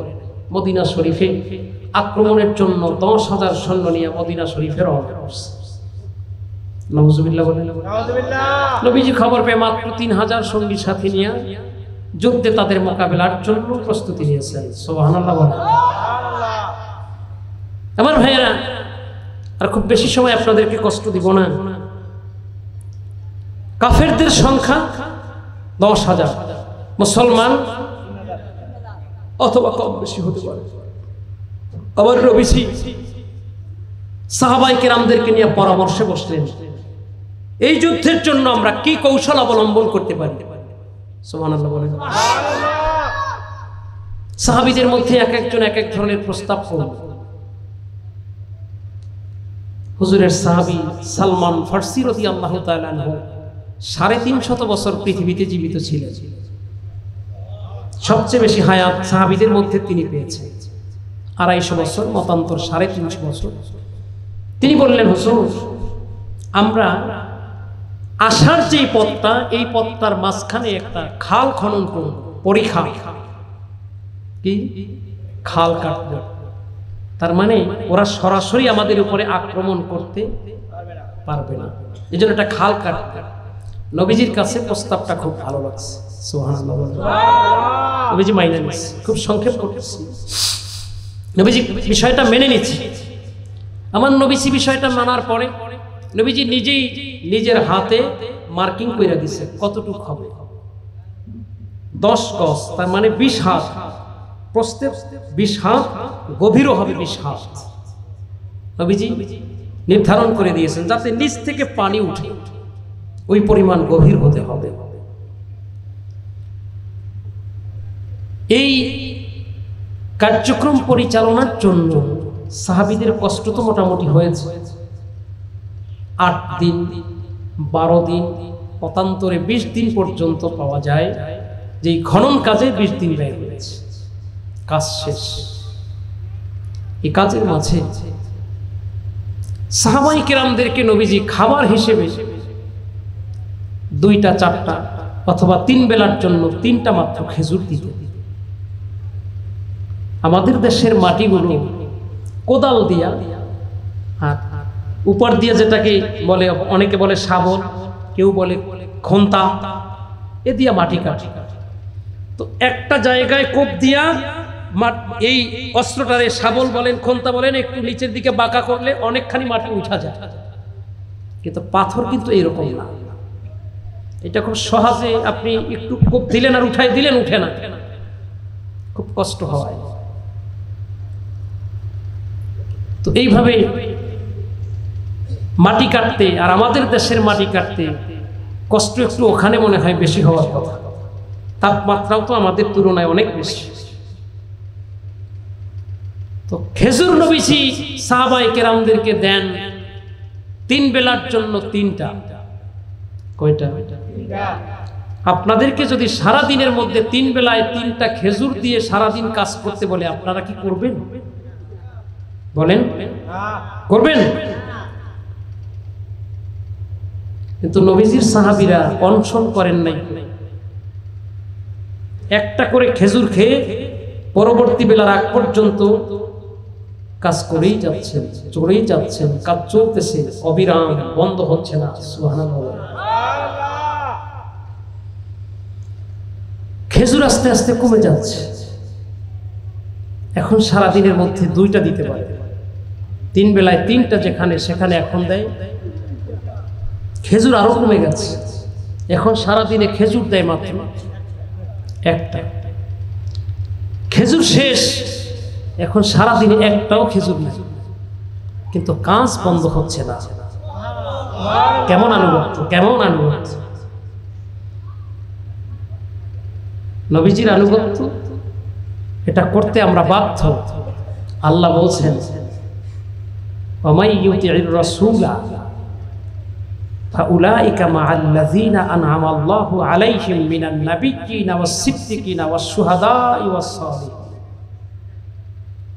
যে ব্যক্তি আল্লাহ এবং আল্লাহর রাসূলের আনুগত্য করবে, তারা আল্লাহর নিয়ামত প্রাপ্ত 4 শ্রেণীর বান্দাদের মধ্যে থাকবে। সুবহানাল্লাহ। মিনান নাবিয়্যিন, আল্লাহর নবী যারা তাদের সাথে, ওয়াস-সিদ্দীকিন, সিদ্দিক সত্যবাদী যারা তাদের সাথে, আবু বকর সিদ্দিক রাদিয়াল্লাহু তাআলা, ওয়াস-শুহাদা যারা যুদ্ধে শহীদ হয়েছেন তাদের সাথে, ওয়াস-সালিহিন আল্লাহর নেককার বান্দা আউলিয়ায়ে কেরামদের সাথে। সুবহানাল্লাহ। তো নবীজি এখন আর খেজুর দিতে পারেন না, তারপরও কাজ তো বন্ধ হচ্ছে না। আপনাদের কষ্ট হচ্ছে?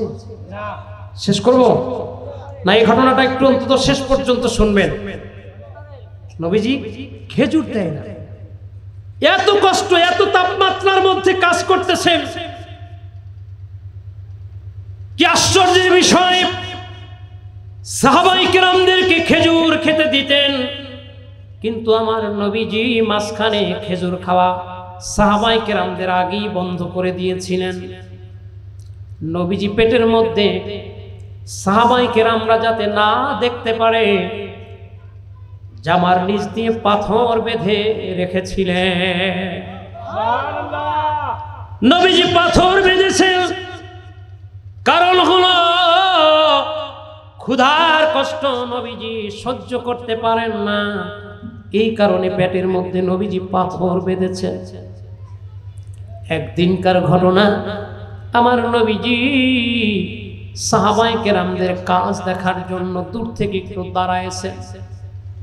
দাঁড়ায় নবীজি হঠাৎ করে পড়ে গেছেন। পেটে এত ক্ষুধা পিপাসা সহ্য করতে আমার নবীজি পারেন নাই, নবীজি দাঁড়ানোর থেকে পড়ে গেছেন।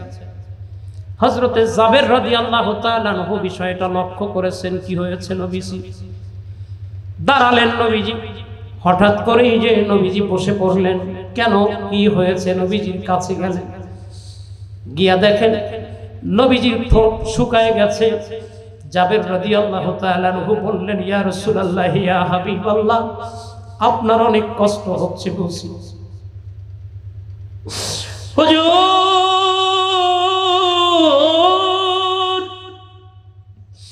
আপনার এই কষ্ট আমি সহ্য করতে পারি না, আপনি আমারে দয়া করে একটু ছুটি দেন, আমি বাড়িতে যাই। বাড়িতে গিয়া দেখি আমি অন্তত আপনার জন্য কোনো খাবারের ব্যবস্থা করতে পারি কিনা। সুবহানাল্লাহ। হুজুর, আমি দেখি বাড়িতে যাই, আপনার জন্য কোনো খাবারের ব্যবস্থা করা যায় কিনা। নবী আবার বললেন, জাবের যাও। হযরত জাবের রাদিয়াল্লাহু তাআলা আনহু বাড়িতে গেলেন। বাড়িতে গিয়া বিবির সাথে কথা বলা শুরু করলেন। রে বিবি, বহুতবার জীবনে মনে মনে আশা করেছিলেন নবীজিকে বাড়ির মেহমান বানাবেন, সুযোগ কোনোদিন হয় নাই। সুযোগ আসছে, নবীজি সাহাবায়ে কেরামদেরকে নিয়ে পরীক্ষা খননের কাজে নবীজি না খেয়ে খেয়ে অনেক কষ্ট করতেছেন। নবীজি দাঁড়াতে পারে না, স্থির থাকতে পারে না। আজকে নবীজির মেহমানদারি করার অনুমতি নিয়ে আসছি রে।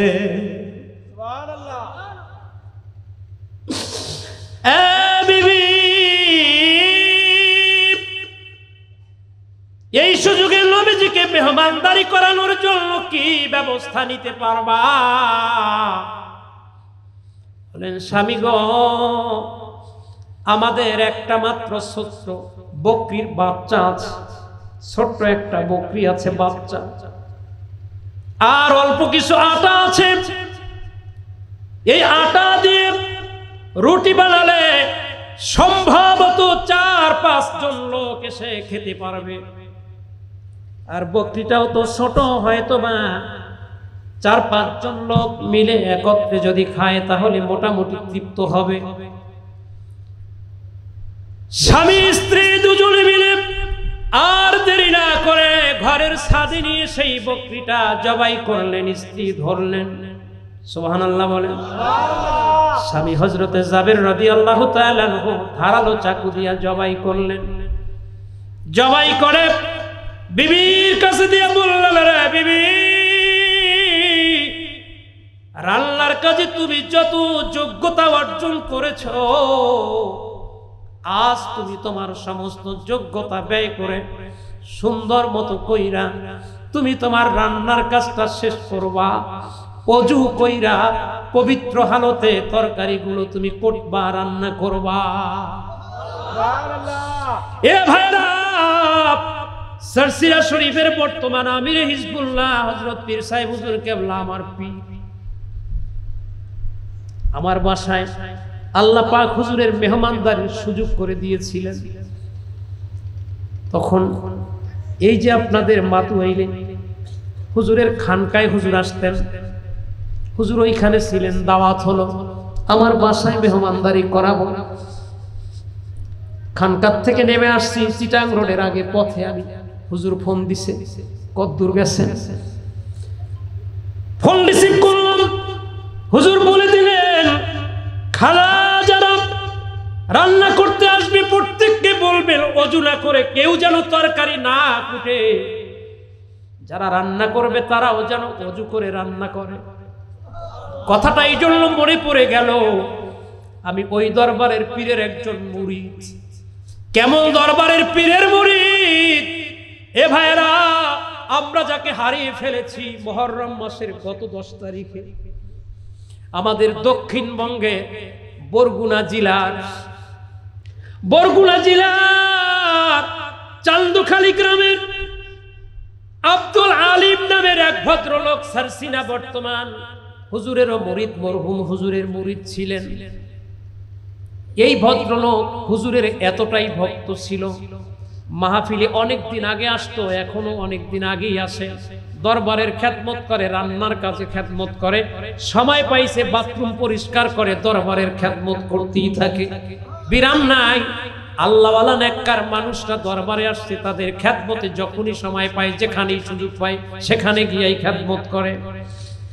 এই ব্যক্তির আব্দুল আলিমের ছেলে মোহাম্মদ হুসাইন সর্বকনিষ্ঠ ছেলে, ছোট ছেলেটা বাড়ির থেকে আসার পরে মাহফিলের দ্বিতীয় দিন বাড়ির থেকে ছেলেটা সারাদিন কোথায় ছিল মা খোঁজ খবর নেয় নাই।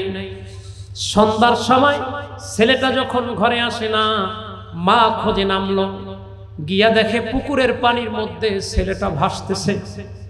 তার মানে ছেলেটা মারা গেছে, পানিতে পড়েছে হয়তো সকালবেলা, দিনের মধ্যে কোনো খোঁজ খবর নাই, ছেলেটা মারা গিয়েছে।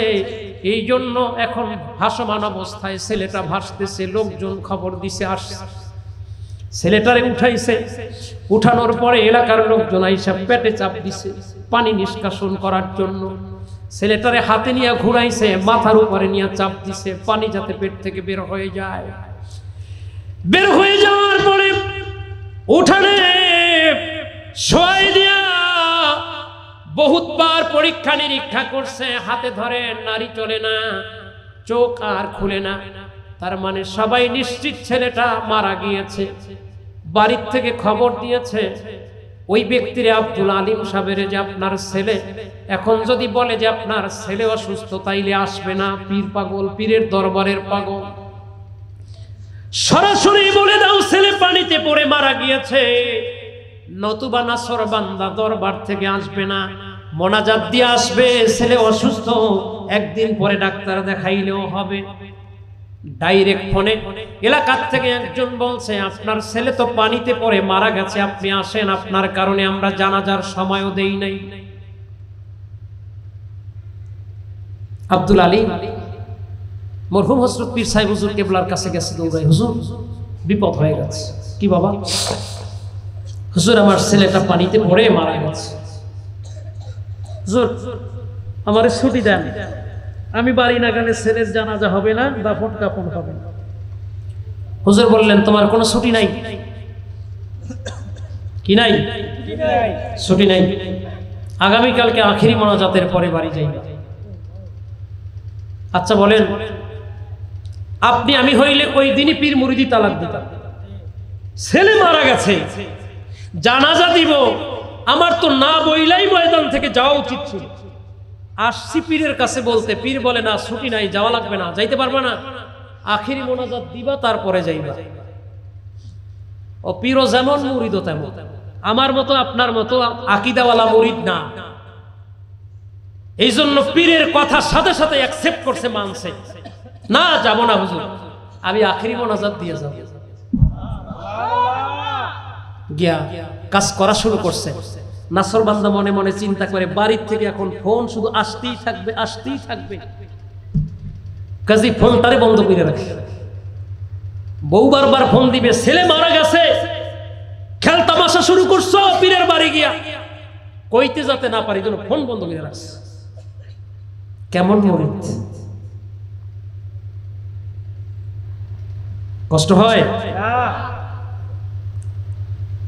ফোন বন্ধ, রাত্র 12টা বেজে গেছে, মনে মনে চিন্তা করে, গ্রামের মানুষ তো এখন হয়তো ঘুমায় গেছে, তো 12টার পরে আমার ঘড়ি তো 12টা বাজছে, তো মনে মনে চিন্তা করতেছে, এখন মোবাইলটা একটু অন করব। মোবাইল অন করছে, মোবাইল অন করতে দেরি, মোবাইলে ফোন ঢোকা শুরু যখন হইল, সাথে সাথে বউ ফোন দিছে। বিপদে পড়ছে না? বলেন বিপদ না? যেই বউয়ের ভয়তে ফোন রাখলাম বন্ধ, ফোন খুলতে না খুলতেই ফোন আসছে, বিপদ তো। মনে মনে চিন্তা করে, খাইছে না জানি কি বলে বউ, কোন ল্যাঙ্গুয়েজ দিয়া শুরু করে আমারে আল্লাহই জানে। ফোনটা রিসিভ করছে, ধইরা কিছু কয় না, যে বউ কি কয় আগে শুনি। স্ত্রীর কথা শোনার জন্য কানের কাছে ধইরা অপেক্ষায় আছে, বউ কি বলে। বউ বুঝতে পারছে স্বামী যখন কথা কয় না, তাহলে সে বড় চিন্তায় আছে। ডাক দিয়ে বলেন, স্বামী গো,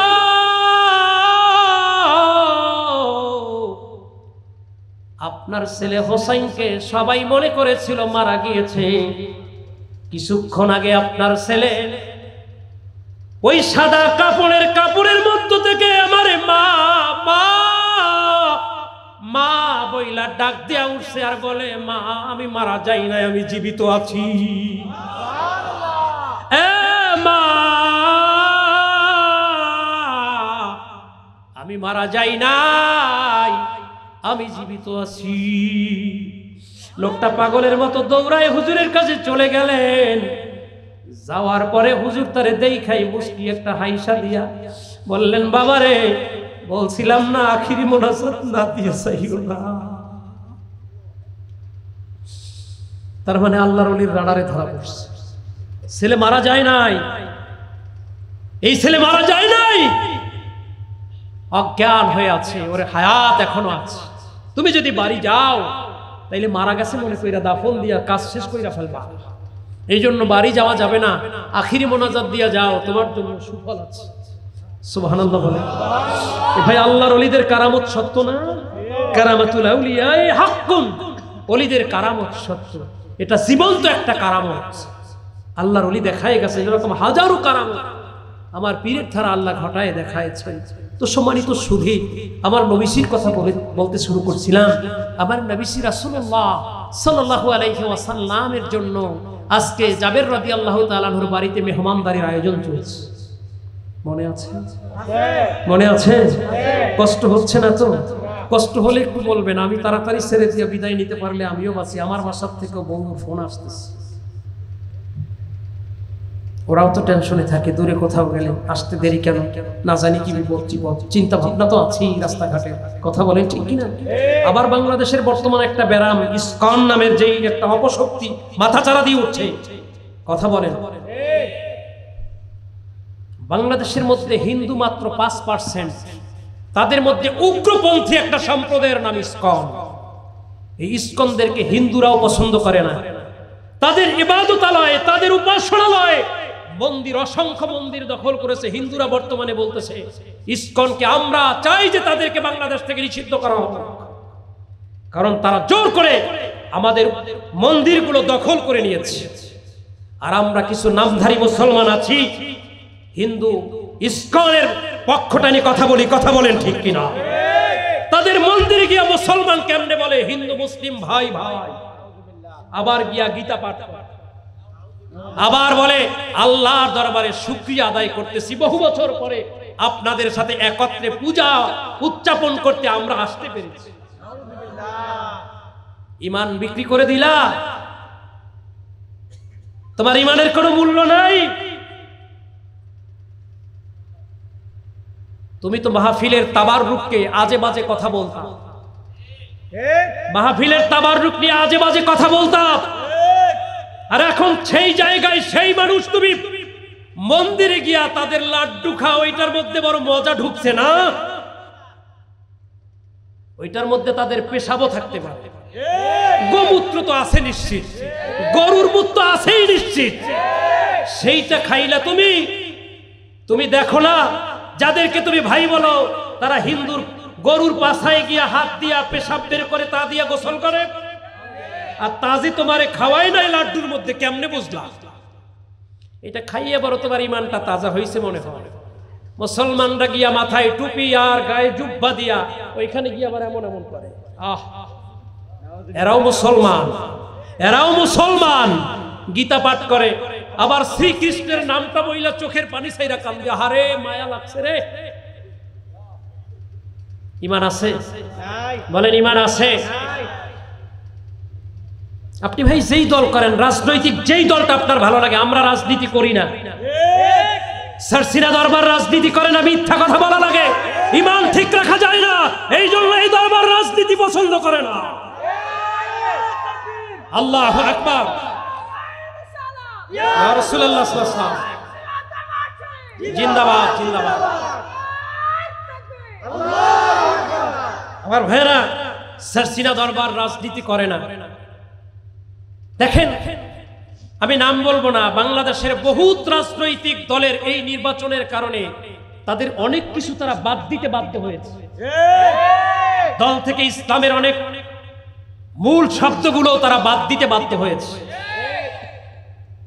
তাদের আকীদার মধ্যে অনেক পরিবর্তন আনতে বাধ্য হয়েছে। যারা এক সময় ভাস্কর্য নির্মাণের প্রবল বিরোধিতা করত, ওই মানুষগুলোর সামনেই আজকে আবু সাঈদের মূর্তি স্থাপন করা হচ্ছে। তাদের জবানে তালা মেরে তারা বসে আছে। এখন তাদের ভাস্কর্য জিয়ারত করতে ভালো লাগে। এক সময় ছিল হারাম, এখন হয়েছে আরাম। এই জন্যই আমরা রাজনীতিতে যুক্ত হই নাই। কারণ রাজনীতিতে যুক্ত হলে আদর্শ ঠিক রাখা যায় না, ঈমান ঠিক রাখা যায় না, মৌলিকতার উপরে থাকা যায় না, মিথ্যা বলতেই হয়। রাগ করতেছেন?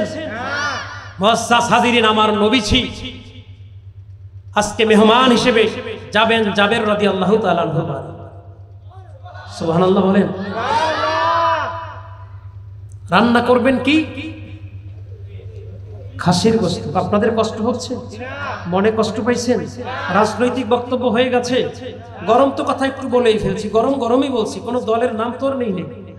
আমরা সারসিনা দরবারের পীর আমাদেরকে একটা শিক্ষা দিচ্ছে। হুজুর তো আলোচনা করছেন, হুজুর বলছেন আমার দই মিষ্টি, এইটা বলো। আরেকজন একটা টক, এইটা আমাকে বলার দরকার নাই। মিষ্টি যদি কেউ বুঝতে পারে, আর মিষ্টির দোকানে ঢুইকা একবার যদি মিষ্টি খাইয়া এটা মুখের মধ্যে জিহ্বায় যদি স্বাদ ধরা পড়ে, তাহলে মিষ্টিটাই মানুষ খাইবে। তাহলে টক যেটা, বাসি যেটা, ওইটার প্রতি আর দুর্বলতা থাকবে।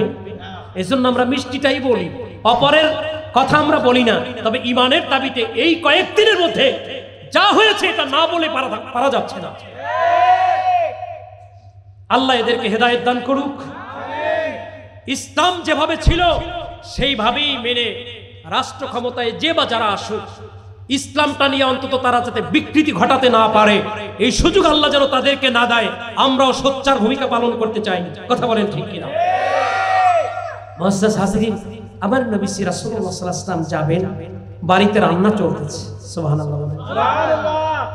আপনাদেরকে যদি দাওয়াত দিত আপনারা খুশি হইতেন না? আপনারা সেই জামানায় পৃথিবীতে আসলে মনটা ভালো লাগতো না?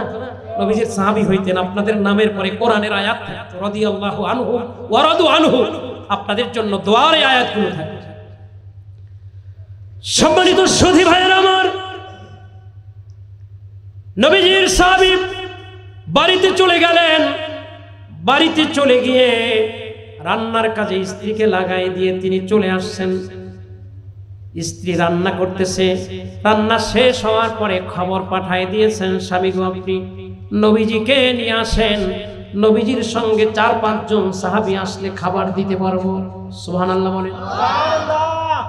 নবীজির সঙ্গে 4-5 জন সাহাবী নিয়ে নবীজি আসবেন।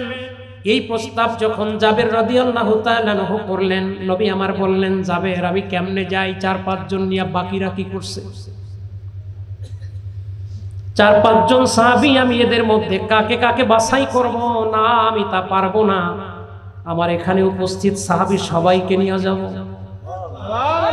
জাবের রাদিয়াল্লাহু তাআলা আনহু বললেন, ইয়া রাসূলুল্লাহ, ইয়া হাবিবাল্লাহ সাল্লাল্লাহু আলাইহি ওয়াসাল্লাম, নবী গো খাবার তো মাত্র 4-5 জনের। নবী আমার বললেন, জাবের তুমি কাজ করো, তুমি বাড়ি চলে যাও, স্ত্রীকে বলবা গোস্তের উপরে একটা ঢাকনা দিয়ে রাখতে। সুবহানাল্লাহ। রুটির উপরে একটা ঢাকনা দিয়ে রাখতে বলবা। আমি না আসা পর্যন্ত তোমরা কেউ ঢাকনা উত্তোলন করবা না। নবী আমার বললেন, জাবের বাড়ি চলে যাও, বাড়ি চলে গিয়ে তুমি ঢাকনা উত্তোলন যাতে না করে তুমি এই মেসেজটা অগ্রিম দিয়া দাও। গোস্ত ঢাইকা রাখ, রুটিও পাত্রের মধ্যে ঢাইকা রাখ। নবীজি আমার ১৫০০-এর উপরে সাহাবায়ে কেরামদেরকে নিয়ে, অথবা কম বেশি সাহাবায়ে কেরামদেরকে নিয়ে জাবের রাদিয়াল্লাহু তাআলা আনহুর বাড়ির উদ্দেশ্যে রওনা করছেন খোলা মাঠ। নবীজি বললেন সাহাবীরা দুই সারি হয়ে বসো, এই যে আমাদের খাবারগুলোতে দরবারে পিঠের সাথে পিঠ মিলায়ে মাঝখানে ফাঁকা জায়গা রাইখা বসতে দেওয়া হয়। নবীজি আমার এইভাবে সারিবদ্ধ করে সাহাবায়ে কেরামদেরকে বসতে বললেন। সুবহানাল্লাহ। এই রকম আন্তরিকতা যাদের আছে তাদের কিছু ভলান্টিয়ার বানালেন নবীজি পরিবেশনকারী। সুবহানাল্লাহ। নবীজি নিজে গিয়ে পাতিলের কাছে বসলেন। রহমতের নবী, ওয়ামা আরসালনাকা ইল্লা রাহমাতাল লিল আলামিন। কেমন রহমতের নবী আমার ছিলেন আমরা চিনি নাই, বুঝি নাই। নবী আমার পাতিলের কাছে গিয়া বললেন, জাবের রে, কয়েকজন সাহাবীকে নির্ধারণ করেন যারা সারির মধ্যে খাবার পৌঁছায় দিবে। নবী আমার বরকতের হাত রুটির মধ্যে ঢুকায় দেন, একটা রুটি বের করেন। নবী আমার রুটিটা বের করে হাতের মধ্যে নিয়ে গোস্তের পাতিলের মধ্যে চামিচ দিয়া এক চামিচ গোস্ত উঠায়, রুটির মধ্যে দিয়া সাহাবীদের হাতে দিচ্ছেন। সারির মধ্যে শেষ কাতারে শেষে যিনি আছেন তার কাছে আগে খাবার যাবে। সুবহানাল্লাহ। আমরা প্লেট ঠেলে খাবার দিই, শেষে যে আছে ও আগে পায়, সামনে বৈশা সবার শেষে পায়। সামনে বসলাম, খাবার পাইলাম শেষে, মনে কষ্ট। আমার নবীজি দেখায় গেছেন সামনের জন আগে না, আগে পিছনের জন। সুবহানাল্লাহ বলেন। কষ্ট হয় না তো আপনার? নবীজি পাঠালেন খাবার শেষে, আস্তে আস্তে আস্তে সামনের সবাই পাই। নবীজি বললেন, যাবে সবাই পাইছে? বলে, জি হুজুর, সবাই তো পাইছে। কয়জনের খাবার? মাত্র 4-5 জনের খাবার। 1500-এর উপরে লোক বসছে, সবার সামনে খাবার চলে যাচ্ছে। এইবার আর কেউ বাকি আছে? হুজুর আছে। কে আছে? আপনি আছেন, আমি আছি, ঘরে আমার স্ত্রী আছে। সুবহানাল্লাহ। হুজুর, আর আপনার কলিজার টুকরা নাতি ইমাম হাসান হুসাইন, আহলে বাইতের অন্যতম সদস্য আম্মা জানরা আর ফাতেমাতুজ জোহরা রাদিয়াল্লাহু তাআলা আনহা, তারাও তো মদিনায় অভুক্ত, তারা বাকি আছে। হুজুর বললেন, তাহলে তাদের জন্য খাবার নিয়ে যান। পাঠানো হলো খাবার, তারাও খাইল। সুবহানাল্লাহ বলেন। এখন হুজুর আপনি আছেন, আমি আছি, স্ত্রীর খাবার ঘরে দিয়ে দাও। দিছে খাবার। এইবার নবীজি বসছেন, দস্তর বিছায় বসছেন, নবীজি খাবেন। জাবের রাদিয়াল্লাহু তাআলা আনহু খেতে বসছেন নবীজির পাশে, খুব চরসা। নবীজি বসতে বলছেন, আদব জন্য বসছে। নবীজি রুটিটার থেকে একটু রুটি কেবল ছিঁড়বেন, হাত দিছেন। এর মধ্যেই নবীজিকে জিবরিল আমিন আয়েশা বলতেছেন, ইয়া রাসূলুল্লাহ, ইয়া হাবিবাল্লাহ, নবী গো, আপনি খাবার খাবেন, খাওয়ার আগে জাবেরের 2টা ছেলে আছে, ছেলে 2টারে ডাকেন, তাদেরকে নিয়ে খানা খান। তারা আছে ঘরে। নবীজি জাবের রাদিয়াল্লাহু তাআলা আনহুকে বললেন, জাবের, তোমার নাকি 2টা ছেলে আছে? কয়, জি হুজুর আছে। কয়, তারা কোথায়? বলে, হুজুর তারা তো ঘুমাইছে। তাদেরকে উঠাই নিয়ে আসেন, তাদেরকে নিয়ে আমি খাবার খাবো। সুবহানাল্লাহ। জাবের রাদিয়াল্লাহু তাআলা আনহু নিরুপায় হয়ে ঘরে গেলেন। নবীজির জন্য আয়োজন করলাম, সবাই খাইলো। এখন নবীজি এখন পর্যন্ত মুখে দেন।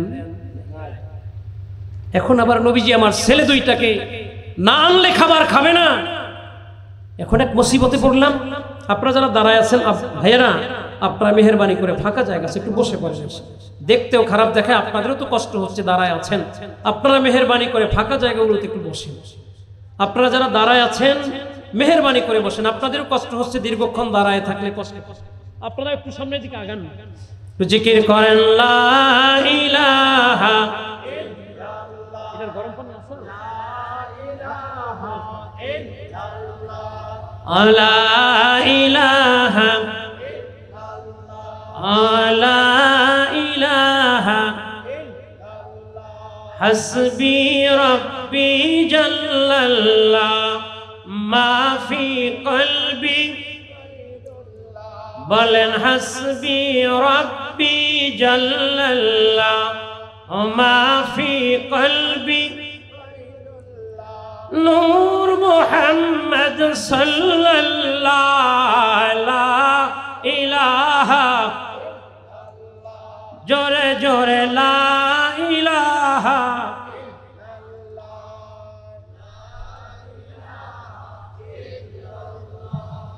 লা ইলাহা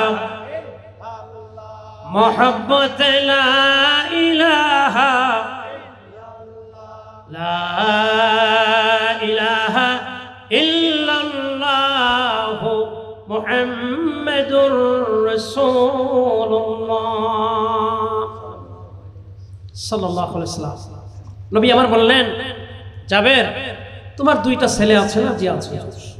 তাদেরকে নিয়ে আসো, আমি তাদেরকে না নিয়ে খাবার খাবো না। ঘরে চলে গেলেন, বিবিকে গিয়া বললেন, বিবি আমাদের ছেলে দুইটা কোথায়? ওদেরকে নবীজির সাথে নিয়ে খাবার খাবেন। বললেন ওরা তো ঘুমায় গেছে, একটু আগে মাত্র ঘুমায়েছে, কাঁচা ঘুম। ওদেরকে না উঠায় নবীজিকে গিয়া বলেন, দয়ার নবীজি আপনি খাবারটা মেহেরবানি করে গ্রহণ করুন, ওরা একটু আগে মাত্র ঘুমায়েছে, উঠবে না, আপনি খাবারটা গ্রহণ করুন। সুবহানাল্লাহ। নবীজির কাছে চলে আসছে আবার জাবের রাদিয়াল্লাহু বিনয়ের সাথে বলতেছেন, হুজুর আপনি খাবার শুরু করেন, ওরা ঘুমায় আছে। নবীজি বলতেছেন, না আমি খাবো না, ওদেরকে লাগবে। সুবহানাল্লাহ। নবী আমার বললেন, জাবের ওদেরকে না নিয়ে আমি খাবার খেতে বসবো না। জাবের রাদিয়াল্লাহু তাআলা আনহু আবার ঘরের মধ্যে গেলেন। বিবি বুঝে ফেলছেন কাজ হয়ে গেছে, দুইটা ছেলে তো জীবিত নাই, দোনোটা ছেলে মারা গেছে। সাদা কাফনের কাপড় দিয়ে আমি মা ঘরের একটা বদ্ধ রুমের মধ্যে মা তাদের গায়ের উপরে সাদা কাপড় দিয়ে ঢেকে রেখেছে। এই বাচ্চারা তো এখন আর খাবার খাবে না, তারা তো দুনিয়ায় জীবিত নাই, কিন্তু নবীজি তাদেরকে না নিয়ে খাবার খাবে না। কেমনে নবীজিকে বিষয়টা বুঝাবো, বলবো? জাবের রাদিয়াল্লাহু তাআলা আনহু ঘরে চলে গেছেন। স্ত্রীর কাছে যখন আবার গিয়া বলছেন নবীজি তাদেরকে না নিয়ে খাবার খাবে না, তিনি স্বামীরে জড়ায় ধরছেন, নিজেকে তিনি সংবরণ করে স্বামীকে বুঝাচ্ছেন, বলতেছেন আমি মা হয়ে এতক্ষণ পর্যন্ত সহ্য করতে পেরেছি, আমার নবীজির মহব্বতে যদি নবীজি জানেন তাইলে আমাদের বাড়ির আয়োজন সব লন্ডভন্ড হয়ে যাবে, নবীজি খাবার খাবেন না, রান্না বান্নাও বন্ধ হয়ে যাবে, আমি মা হয়ে সহ্য করেছি, বলেন আপনি বাবা হয়ে সহ্য করতে পারবেন কিনা? স্বামী জাবের বলেন, রে বিবি কিছুই বুঝি না, কি বলতেছেন বোঝায় বলেন আপনি কি সহ্য করছেন, আমি সহ্য করতে পারবো কিনা? এইবার বলেন আসেন ছেলে দুইটারে স্বচক্ষে আগে দেখে নেন। রুমের ভিতরে নিয়ে গেল, উপরের কাপড়টা তুলে নিলেন, দেখেন জাবের রাদিয়াল্লাহু তাআলা আনহু ছোট ছেলের গলাটা কাটা, বড় ছেলের মাথাটা ফাটা, মগজটা বের হয়ে পড়ে আছে। বাবা দেখা চোখের পানি ছেড়ে দিলেন, কান্নায় ভেঙে পড়লেন। স্ত্রী বলেন, স্বামী গো নবীর মহব্বতে আমি মা হয়ে এই কষ্ট যদি হজম করতে পারি, আপনি বাবা হয়ে নবীর মহব্বতে হজম করতে পারবেন না কেন? চোখের পানি মুছে নেন, নবীকে বুঝতে দিয়েন না, তাইলে নবী খাবার খাবে না। এ মুমিন ভাইরা, গভীর মনোযোগ। জাবের রাদিয়াল্লাহু তাআলা আনহু বললেন, বিবি কি ঘটনা হয়েছে আমার একটু খুলে বলো। বললেন, স্বামী গো আমরা যখন উপরে ছাদে গিয়া বকরির বাচ্চাটাকে জবাই করেছিলাম, দুই ভাই সচক্ষে দেখেছে, দেখার পরে বড় ভাই আর ছোট ভাই ছাদে গিয়েছে, বড় ভাই হাতে সেই ধারালো চাকুটা নিয়ে গেছে, গিয়া ছোট ভাইকে বলতেছে, ভাই নবীজি আমাদের বাড়িতে আসবেন বলে মা আব্বা দুজন মিলে বকরি জবাই করেছে, তুমি নিজে শুয়ে পড়ো, আমি তোমারে জবাই করে দেখাই। ছোট ভাইটাও জানে না জবাইয়ের হাকিকত কি, আর বড় ভাইটাও জানে না ছোট ভাইরে জবাই করলে সে আর দুনিয়ায় জীবিত থাকবে না। মোবিল ভাইরা রে,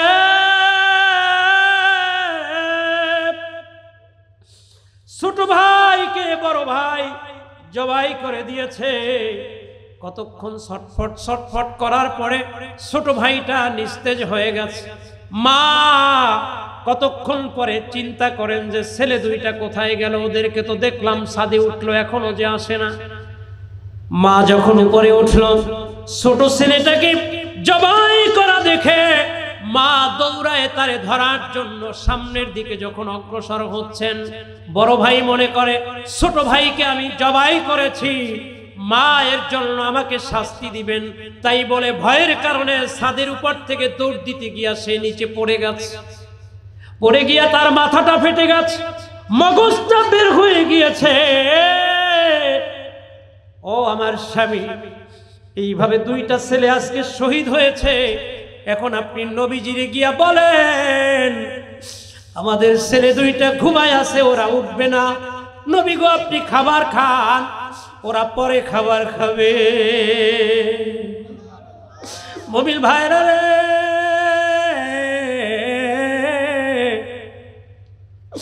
জাবের রাদিয়াল্লাহু তাআলা আনহু চিত্র দেখা নিজের এখন আর সংবরণ করতে পারতেছেন না, চোখের পানি পড়তে পড়তে আসছে।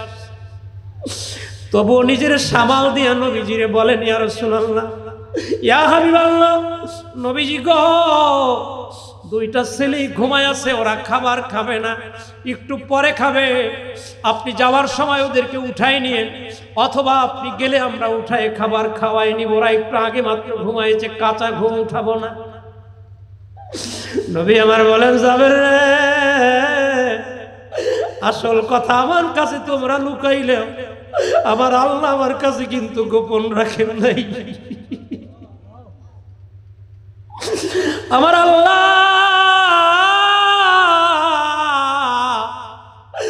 আমারে আসল খবরটা দিয়েছে, তোমার দুইটা ছেলে না এইরকম শহীদ হয়েছে। চলো, তোমার ছেলে দুইটারে কোন জায়গায় রাখছো আমি রাসূল যাব। আমি রাসূলের উপরে আল্লাহর নির্দেশ, আমি যেন ওদের নিয়ে তারপরে দস্তরে খানা খাই।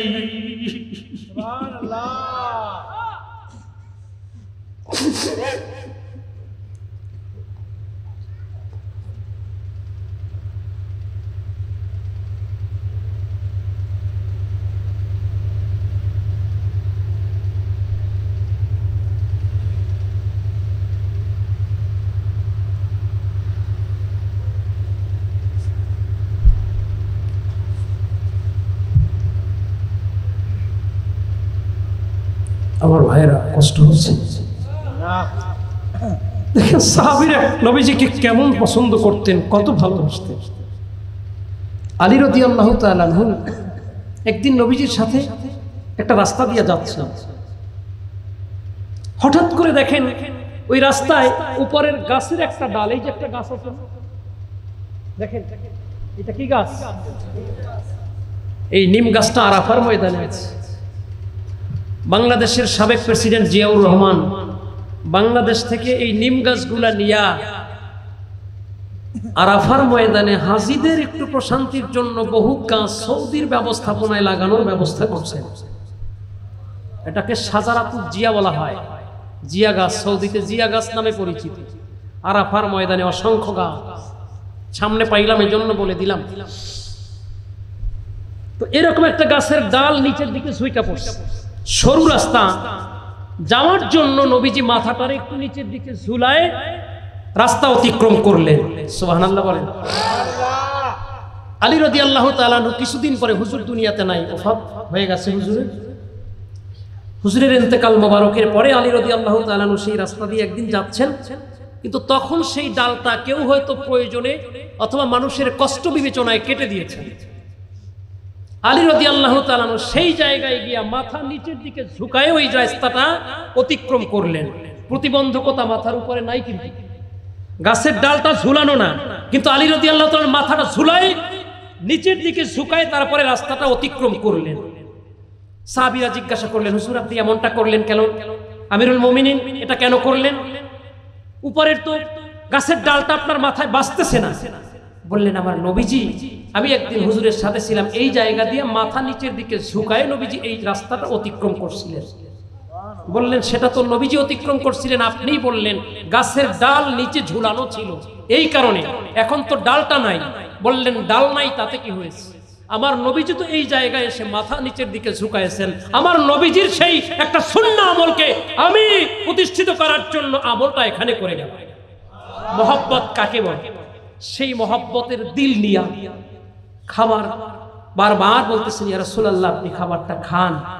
নবী আমার বলতেছেন না আমিও খাবো না, তোমার সন্তান দুইটারে না নিয়া ঘরে চলো। ঘরে চলে গেলেন, ঘরে গিয়া দেখে যে দুইটা ছেলের উপরে সাদা কাপড়ের কাপড় দিয়ে ঢাইকা রাখা হয়েছে।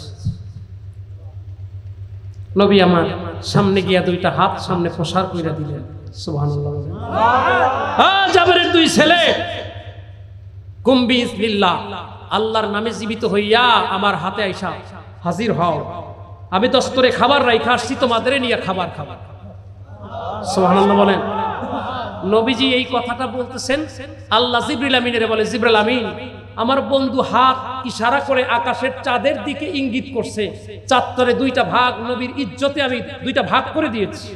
সেই হাত সামনে প্রসার করে আমার বন্ধু দুইটা ছেলেরে ডাকতেছে, মরা ছেলে, আমার বন্ধুর ইজ্জতে দুইটা ছেলেরে ধাক্কা দিয়ে আমার বন্ধুর কাছে জীবিত কইরা উঠায় দাও। দুইটা ছেলে জীবিত হয়ে আমার নবীজিকে লাব্বাইকা ইয়া রাসূলুল্লাহ বলে নবীজির চড়ায় ধরলেন।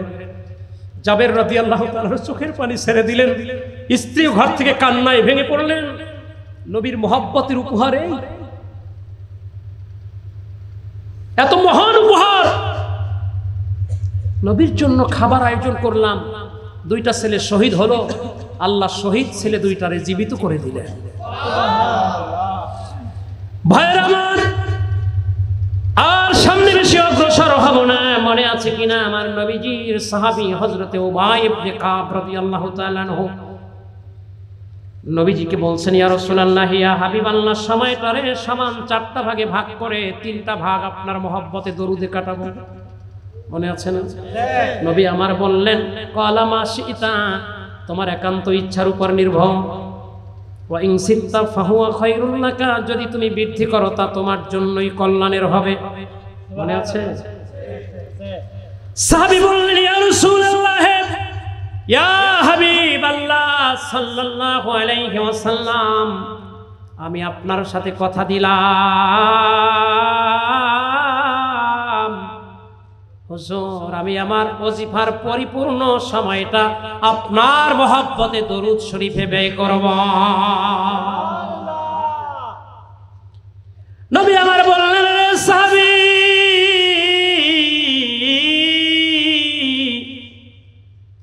তুমি যদি এটা করতে পারো তাহলে তোমার জন্য সুসংবাদ, তোমার জন্য পৃথিবীতে আল্লাহ পাক রব্বুল আলামিন হায়াতের শেষ সীমা পর্যন্ত তোমার জন্য মহা সুসংবাদ, তোমার কোনো দুশ্চিন্তা থাকবে না।